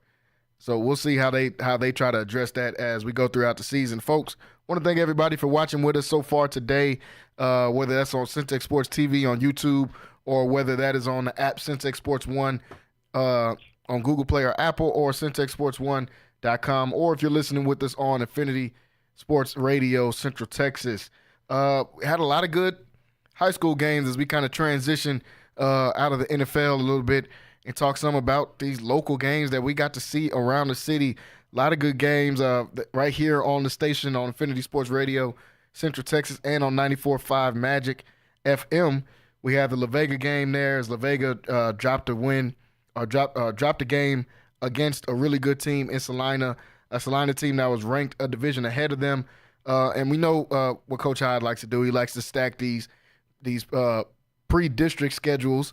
So La Vega came out short in that one, and what was a good game kind of fell off the rails a little bit at the end. Salina was able to win this game 49-27, but La Vega they're still poised to make a good run in this area and in the Conference 4A Division II, especially when you talk about they get into district play and the heavy district schedule they got with a China Spring, a Robinson, a Conley, who's 2-0 coming in there. So a lot of promise still around this La Vega team. Speaking of one of those teams we just talked about, the Conley Cadets came up with the win against Lago Vista in their second game of the season. So they're 2-0, like we've seen multiple times with Coach Garrick. Still a lot of talent there at that Conley program. They got to win 44-26. I think China Spring was able to squeak out of there. As well with the win as they got their first win in the season. We know they dropped the first game against a really good Franklin team, but they got a close win against Bastrop. So when you look at some of these teams around the Central Texas area, Wayne, was there any teams that stood out this last weekend, or any players to you that kind of stood out when you're thinking about this area and some high school football?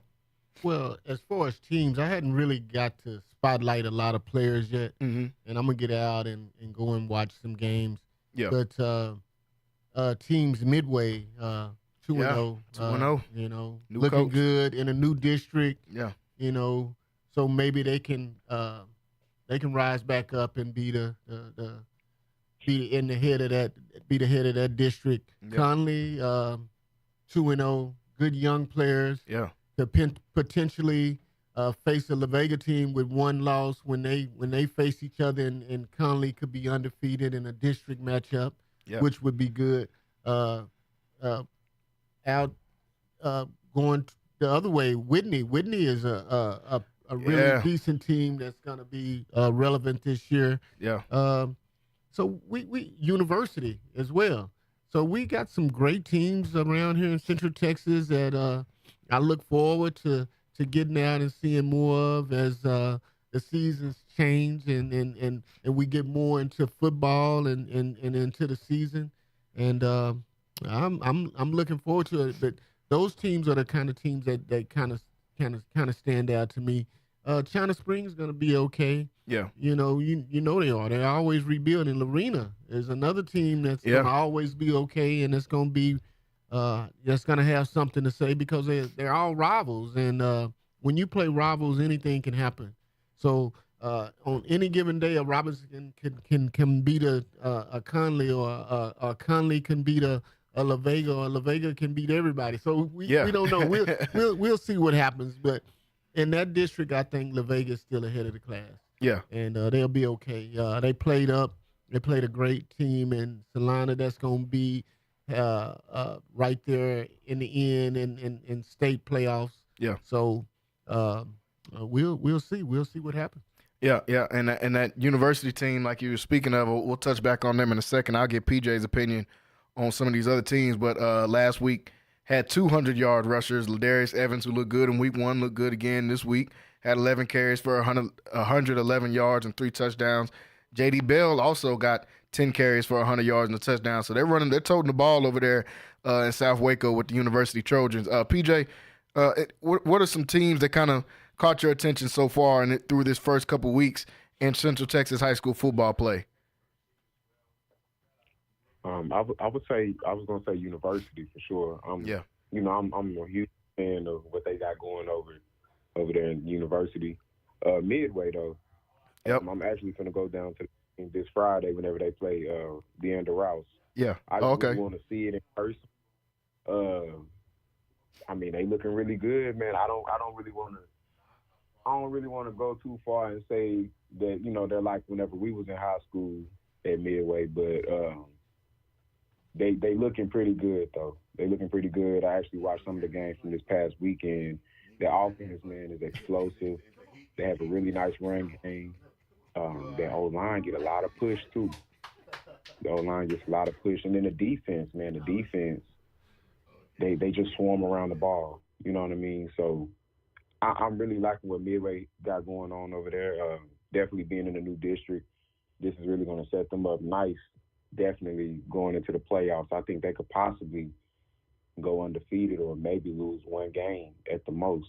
You know what I mean? And mess around and be able to get, you know, a home on first playoff game, be at home. You know what I mean? So, yeah, I like Midway a lot. Conley's looking really nice. Now, even with La Vega losing the liner, man, I still think that they're going to be a problem for sure going into district play. So I'm really liking a lot of teams, man. A lot of these teams, it's still early on in the season. I can't wait to see whenever district play starts, because that's where you're going to start seeing who's really good out of all these teams. So, I mean, right now, man, in Central Texas, we got a lot of teams that's making some noise. Yeah, no, for sure. There's a lot of teams making some noise, and I'll kind of double back to one of the teams that both of you guys were just talking about in the University Trojans. Talked about how they were toting that rock running the ball last week, but they got a lot of weapons out there. They got probably the top prospect in Central Texas with London Smith, their receiver. He's got offers from pretty much everybody, all the Power 4 schools already. And they got a good game coming up tomorrow at a game that I'm going to try to sneak away after the show and try to find out who I need to call to get some tickets to go to this game. But they play China Spring tomorrow at WISD Stadium, which is I've had this circled as the game of the week for a few weeks now, really since the season started, and a game that I've been wanting to see. And that game is tomorrow. They'll play at 7 o'clock, kind of previewing that game and how both of these teams play. China Spring coming in, like I said, 1-1. They played a really good Franklin team to start the season off, and they dropped that one, but were able to get back in the win column against Bastrop. And then University, a team that's in a higher classification than them, so University should take care of business in this game. But China Spring, a really good football team that's kind of had that title as the best team in this greater Waco area for the last couple of years. They've had a couple state runs when they had Major Bowden, and then last year with Cash McCullum, who's at UNT. So they've had some good players, and I like their QB now, Matthew Battles. I think he's a good kid, and he's a senior out there, and they got a pretty senior-heavy team. Just kind of previewing this game a little bit. Wanted to get what you guys think about this game that's going to be happening tomorrow night with University and China Spring. I'll start with you, Wayne. Well, China Springs is a traditionally strong team, one of the better teams here in Central Texas over the years. University, a team that's been downtrodden over the years and it's building its way up. So you got two teams that's going in different directions this year. Yeah. Per se, but University really looks strong. They really been confident on the field and playing like a team that knows that we're going to go out here and win. Now, this is the only team I have gone to see. I went to and seen a little bit of Waco High, the first game. But this is a team that looks confident. This is a team that knows what their identity is. They want to run the ball, or they're going to take whatever you give them. Strong on defense, but some really good athletes on both sides of the ball. So as you are, I'm going to try to be there tomorrow and go see that game and like I say, see these two teams that's on different paths at least this year. And because University is a really, really, really good football team, and I'm looking forward to seeing what they do for the rest of the year. Yeah, definitely. And so am I. Looking forward to see what they can do not only tomorrow but for the rest of this year as they go on. PJ, what do you think about this game that's going to be going on tomorrow at WISD Stadium? University taking on China Spring. This could possibly be one of the games of the year, honestly. Definitely for Central Texas area. I agree. I feel like China Spring, they're traditionally the better program, going back to back and just being very prominent in 4A Division II and 1. I'll say in like the last probably 7, 8 years, even going back to whenever I was in high school, definitely like my junior, senior year, they were still one of the top teams in 4A for sure. So you got a team like that who is just traditionally they're good. They're one of the better teams in the state, always making noise, always a state contender in 4A. So you have that team, and then you got University, a team who, honestly, man, like all my 4 years of high school, University didn't win a game. Yeah. They came from a long way. They came a long way. They were like the laughing stock, bro. Waco, for sure. Or really just Texas. Yeah. They had like one of the longest losing streaks. You know what I mean? So to see where they came from to, where they are now, that's why I'm so excited. And then some of the younger guys that's on that team, we know them personally, you know what I mean? So to see some of them grown up and seeing what they're doing, it really excites me. So I'm excited for the game. I wish I could make it down, but I'm going to try to tune in some way, tomorrow, just so I can kind of just experience a little bit of the game. But I'm excited. I got University winning, but I think it could possibly be a close game. I would be surprised if they were to, just go in and blow China Spring out. Yeah, I'm expecting a good game in that one too. And like I said, that game tomorrow, I'm gonna try to sneak away and catch them. But a lot of good games going on around the Central Texas area this weekend. Before we get off the high school subject, just want to shout out. You talked about one of the teams in Whitney and how they've looked to start the season off. I'm expecting big things from them. But a team in their district that's looked good. They started out 2-0 and it's just got a complete stud out there for them is Groesbeck. Groesbeck is 2-0 to start the season off, and they've got a young kid out there named Jordan Smith that plays, I would say what position, but he plays everything. But he starts at running back, I believe, but he also gets out and splits out at receiver. He caught my eye this summer. I seen he had offers already from big schools, and I was like, oh, okay, you don't. It's not a lot of times you see somebody from a small town like Groesbeck and a kid like that already having major offers. He had an offer from Ole Miss. He got offered from Colorado. I think San Diego State offered him. And ever since the season has started, he's gone crazy every single week. Last week, I'm looking at his stats. He had 6 carries last week for 81 yards and a touchdown. But he still had 5 catches for 112 yards and 2 touchdowns on top of that. Then he had an 80-yard kick return on top of that. So this kid is going crazy every single week. And I've been keeping my eye on him as we've gone throughout the season. And he has been just straight balling as the season has started. 2027. What'd you say? I said he class of 2027. Yeah. He's a sophomore. He's a sophomore, and he's balling like this, and already got offers from major schools like that, SEC schools, Big 12 schools, former Pac-12 schools as well. So the sky's the limit for when you see stuff like that. But I really do like to see when these young kids get a chance to just get loose like that. And, man, he's been playing great. And shout out to their quarterback as well. He's been balling out every week. I think he had over 300 yards last week, had 300 yards throwing the ball and 3 touchdowns, but also had 118 yards rushing the ball and 4 touchdowns to go with that. So this offense has been going crazy. I think they played McGregor last week. So Groesbeck, another team in this greater Waco area, and a lot of people not really talking about, kind of like I said last week with Whitney, and those teams are in the same district, so they're going to play each other at the end of the year. I think in November, those two teams are going to match up against each other. So that's going to be a huge game, but definitely wanted to give a shout-out to that young kid, Jordan Smith, before we switch the topic off of high school, because he has been balling. And I think he's training with one of your former trainers, PJ, with Margin Hooks out there too. So you know how the dudes out there been that. Yeah, you know how the dudes do that. They end up training with him. He's sending guys to the league. So definitely shout out to him. And that's at Groesbeck. So folks, a lot of good football coming up this weekend in Central Texas and tomorrow as well, as we preview that University and China Spring game. So I'm looking forward to seeing a lot of good games this coming up Friday in the Central Texas area. Folks, want to thank everybody for watching with us so far. We got about 20 more minutes left to go in the show. And before we get off of here, I have to talk about some of this college football that we've got a chance to watch over the last few weeks. We previewed the game last time Wayne was on here when we talked about the Texas and the Michigan game, and Texas they look great coming out there, going to the big house in Ann Arbor, man. Can't lie, they look real good. Quinn Ewers looked good. Their defense looked really, really good, even though they were playing. I mean, that quarterback play at Michigan, I don't know what's going on with that. That's terrible. I'm not gonna lie, that looked pretty horrible. But that Texas team is rolling right now. They blow out Colorado State to start the year, 52-0. They completely dominate this Michigan team in Michigan to form the national champs from last year.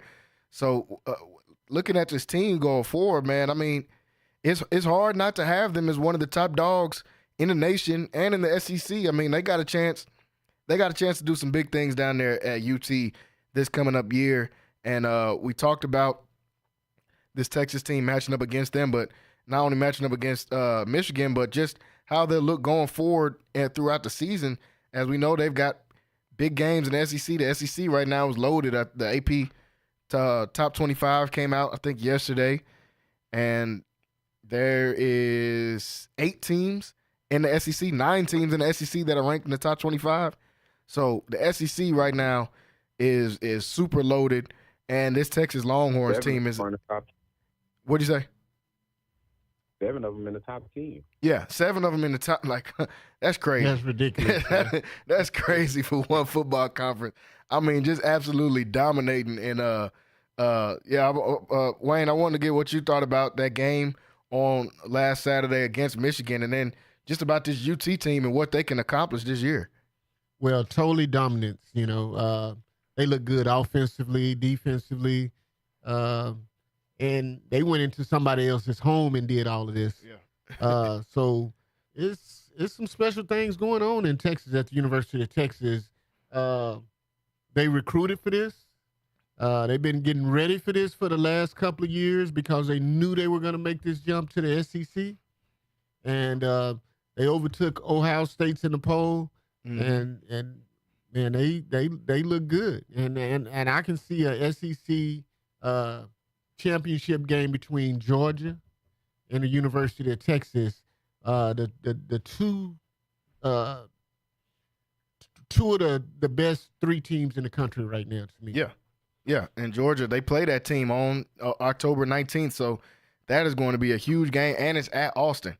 I ain't gonna try to get tickets to that game because I know they charging an arm and a leg and probably a hand or something to get into that game. So I ain't trying to go to that game, but I will be in front of my TV watching that game for sure. That's one you want to watch at home. Oh yeah, you don't even want to get in that. Nah, crowd. I'm not, man. I'm not paying $700 to sit at the top of the stands or whatever. That's gonna be a $1,500-$1,500 game to get nosebleed seats. Believe me. I know they said they had some A&M in Texas tickets already going for like $2,800, and they was just like regular seats. So, I mean, just imagine an undefeated Georgia and an undefeated Texas playing in Austin. Yeah, that's ridiculous. I mean, there's no way. My TV works just fine. I'll be watching it from there. PJ, what do you think about this Longhorns? We already got a chance to talk about them playing Michigan, but what do you think about what this team can accomplish this year in their first year in the SEC? Man, I think the sky's the limit for the Longhorns this year. Yeah.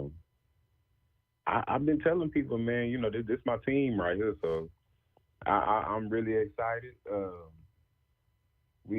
Us winning against Michigan has done a lot of great things for us as far as coming up in the 2025 recruiting class. I've been seeing a lot of guys, you know, they're starting to kind of chirp a little bit. Even the guys that are, you know, committed to somewhere, kind of guys like DeCorian Moore. Out of Duncanville. We got some guys that they're starting to kind of second guess where they want to go, and they want to come to UT. So I think, like I said, I think the sky's the limit for UT this year. I really do think that at some point this year we're going to be ranked number 1. We're ranked number 2 right now, but I really do think at some point that we're going to be ranked number 1. So that's me saying that I think that we can play up against Georgia and beat them definitely at home. But that's far away right now. You know, that's down the road. I just want them guys just to focus on, who they're playing this week and just take it, 1 week at a time. But they looking really good. They're looking like one of the best teams in the country right now. PJ. I really got them, Ohio State and Georgia, honestly. PJ, you got a lot of that we in there, man. Yeah. You got a lot of we in there, man. That must be your squad, man. That's my squad. Yeah, I hear you, brother. No, seriously. Yeah, but no, that's good. They do look good. They do look good. Yeah. Yeah, I'm excited to watch this team going forward, and just to double back on the SEC. I mean, this is ridiculous. You're looking at Texas at number 2, Ole Miss at number 5. Texas at number 2, Alabama at number 4, Georgia at number 1, Ole Miss at number 5, Missouri at number 6, Tennessee at number 7, Oklahoma soon is at 15, which I think are going to fall off. So that's going to be your first disappointment, SEC, because Oklahoma going to fall off. And LSU is 16. That is just ridiculous. But to Ole see that. Miss is going to have a lot to say in the SEC. Ole Believe Miss me, is serious. they look good, and they've been recruiting for this and building up to this for the last couple of years with Lane Kiffin. Yeah. Which a guy I know personally, and he is a competitor. Yeah, super competitive. And his kryptonite has been Nick Saban. Yes. That's been his kryptonite. It's not like this is their first time having a top 5 team, a top 10 team. You think back to those teams with A.J. Brown and DK Metcalf and all that. They've had talent there, but he hasn't been able to get over the hump of the boogeyman, honestly, and Nick Saban. But the boogeyman's at home. Well, actually, he's on Saturday mornings. On ESPN, he's on ESPN Saturday mornings with Pat McAfee and stuff. But he's not over there at Bama anymore. And Bama looks good so far to start the season, but not like what they've looked like the last couple of years. And looking at Ole Miss's schedule, they got Georgia on the schedule on the 9th. But outside of that, every other game on here is winnable. When you look at a LSU on here, the only other ranked teams they're playing is LSU and Oklahoma. And I expect them to beat LSU, and I expect them to blow Oklahoma out.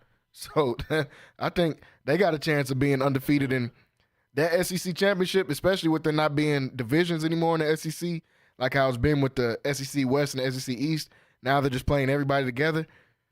It's going to be tough trying to get to that SEC championship game, because there's going to be a lot of teams with 1 or 2 losses when you talk about a Texas, a Georgia. Head-to-head schedule, and man, it's some tough rivalries. That's going to be, I mean, even A&M at this point, LSU and Oklahoma, Missouri, all these teams. Yeah, Missouri. They Georgia, look good. Alabama. Yeah, it's going to be tough. It's going to be tough. SEC is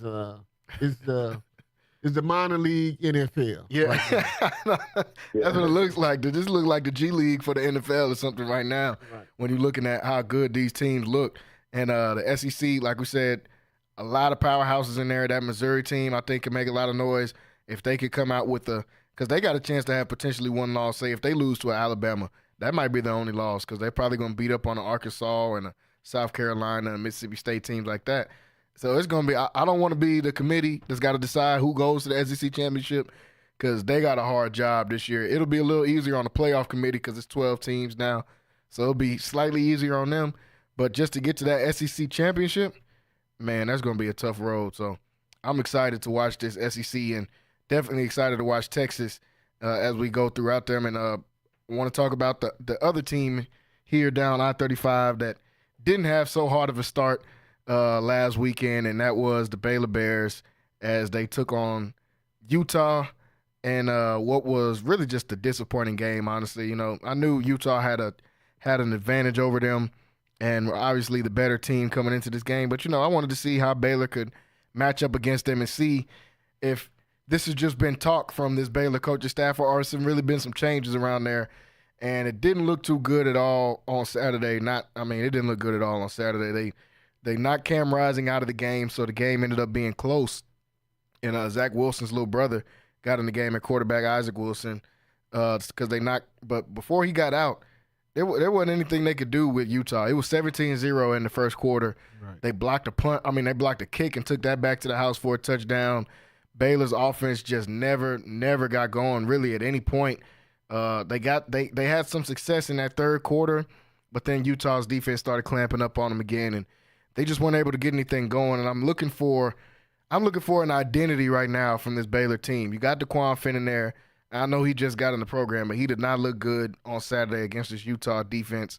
They didn't give him a lot of time to do anything, but his decision-making wasn't the greatest. He went 9 for 21, 115 yards, and he had a touchdown that really was a great play by the receiver. That didn't have much to do with him. It was kind of just a play-action rollout, and the receiver ended up taking it all the way to the house. That was Josh Cameron, I believe, on a 47-yard touchdown. So outside of that, if you take away that 47 yards, he's 8 for 20 and like 80-something yards with no touchdowns. His QBR was already a 12.3 in the game. So DeQuan Finn, very athletic, a guy that we expected to see some good things out of coming into this year with Baylor. And I know it's early in the season, but man, they did not look good on Saturday taking on Utah. Like I said, lost 23-12, but Cam Rising got knocked out of the game probably, I think, in like the second quarter. So that's kind of why Utah's offense slowed down. If it wasn't for that, I mean, this could have been a 30, 40-point blowout, honestly, watching this game last week. So wanted to get you guys' opinion on it. And did you get a chance to catch any of this game? And if you did, then what did you think about this one with Baylor? I'll start with you, Wayne. The one thing about it is that Utah is probably one of the better teams in the Big 12. Yeah. Them in Arizona, Kansas State, probably the head of the class. Okay, so I feel like the Big 12 is wide open. Mm-hmm. As a lot of teams started off 1-0, but then you seen week 2 where Colorado, Texas Tech, Baylor, all these guys took defeat. Iowa State had a great victory, but all of these teams are kind of evenly matched. Mm-hmm. So what's going to be big for them is conference play, which was a conference game for them that they lost. But I still think they can get back in it, and with the new roster and the new guys that they have on the squad, it'll be interesting to see if they can come together and gel and try to turn this thing around. They're still expecting some great things over at Baylor. So, yeah. I mean, we'll see. I mean, to make a fair assessment, a fair judgment against them, against a ranked Utah team, is pretty unfair. Yeah. So, I mean, let's see if it gets better. But Baylor has a long ways to go. Yeah. Offensively, defensively, they looked okay. They were kind of outmatched a little bit, but they competed. Yeah. Offensively, they kept shooting themselves in the foot, as you would say. Yeah. They had no momentum. They couldn't do anything to move the ball. So they need to get better on that side of the ball. Yeah, offense, a lot of question marks surrounding them. PJ, did you get a chance to see some of this game, and what did you think about Baylor versus Utah last Saturday? Yeah, I was able to tune in on it, man. I was, because, we always support Baylor, so I was kind of disappointed. But, I mean, they were playing Utah, and I do think Utah is one of the better teams, one of the best teams, honestly, in the Big 12. And it's just hard playing in Utah.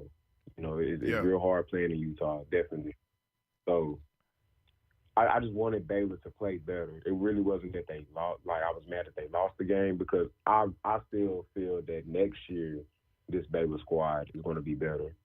I feel like right now they're still bringing everything together for them to, end up being what I think that they can possibly be probably in the next 2 years, definitely with their strong 2025 recruiting class that they got coming this upcoming year. So I just wanted them to play better. You know what I mean? I'd say offensively, for sure. Yeah, I wanted them to play way better.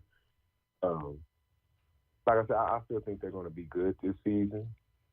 I don't really see them possibly winning the Big 12 right now.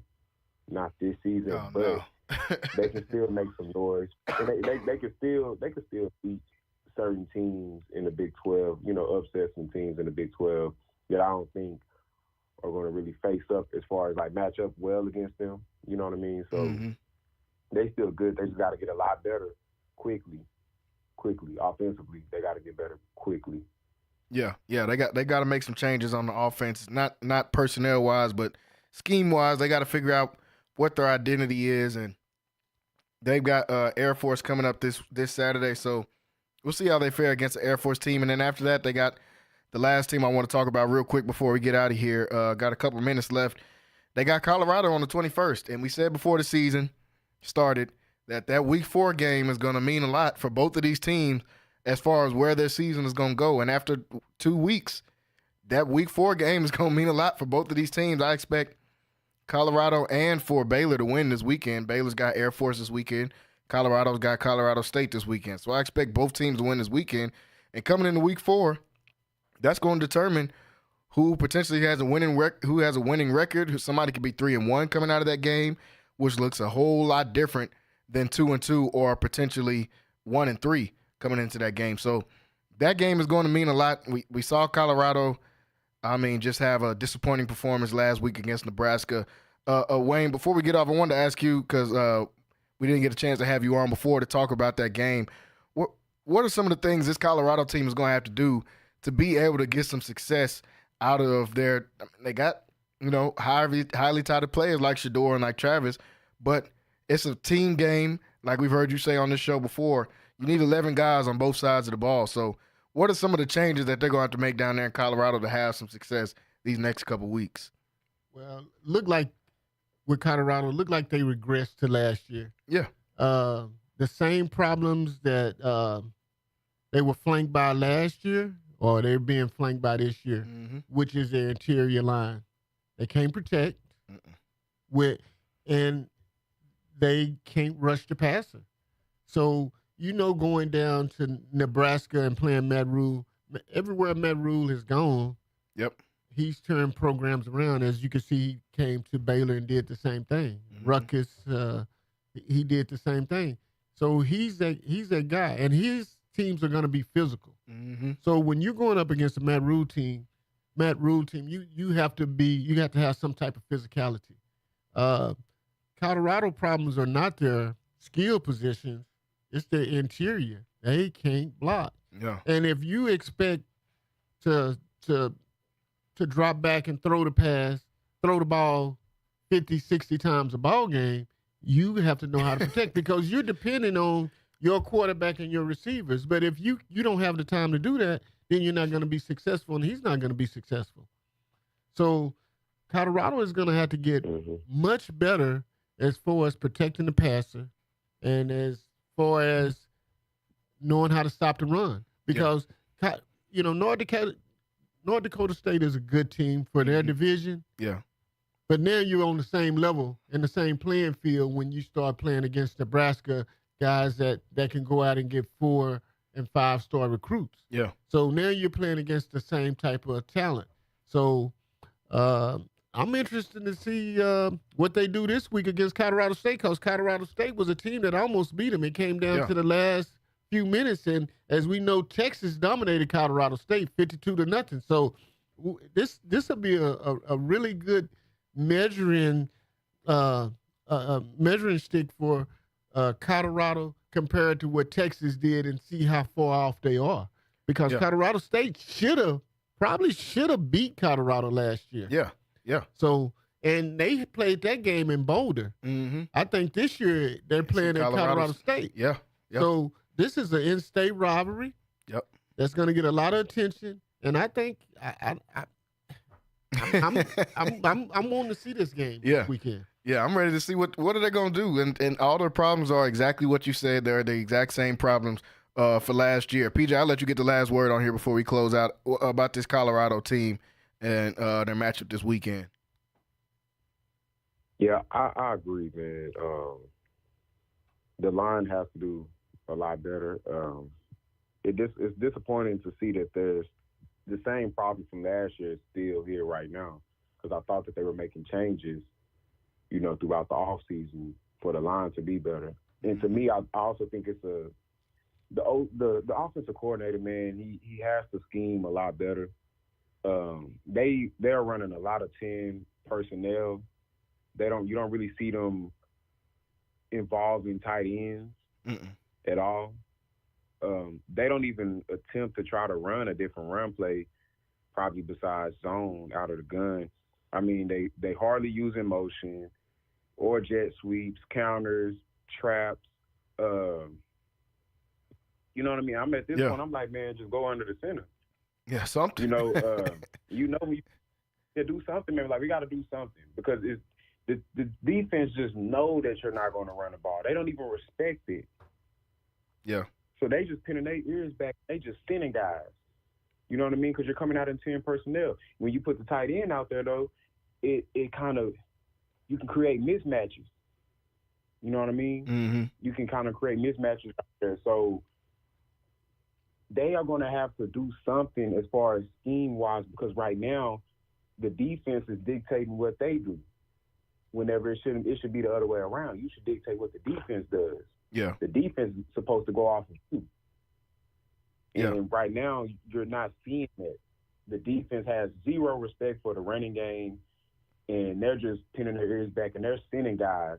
And this offensive line is already one of the weakness, you know what I mean, for this team. And that's why you're seeing Shedeur have so much pressure on him. And it's starting to affect how he, you know, like that interception, that pick six that he threw was terrible. Yeah. That was terrible. You're not supposed to be throwing a 5-yard hitch towards the field at all. Yeah. You know what I mean? I feel like any cornerback that's on scholarship is going to take that to the crib. Yeah, anybody's gonna pick that, and like I agree with what you're saying. They got to try some different things on the offensive side as far as switching up their looks. They got to just give them some different looks. So excited to see what they're going to do this weekend, folks. We got to close the show out. We're up against it, but we will be back up here tomorrow, 5 to 7. Make sure you guys are getting ready for that. I want to thank PJ for jumping on here with me, Wayne Walker for coming on with me today as well. I'll see you guys tomorrow, 5 to 7 p.m. Post One Financial Group. We'll see you guys next week, and everybody have a great evening and get a chance to watch some football games this week. Good night.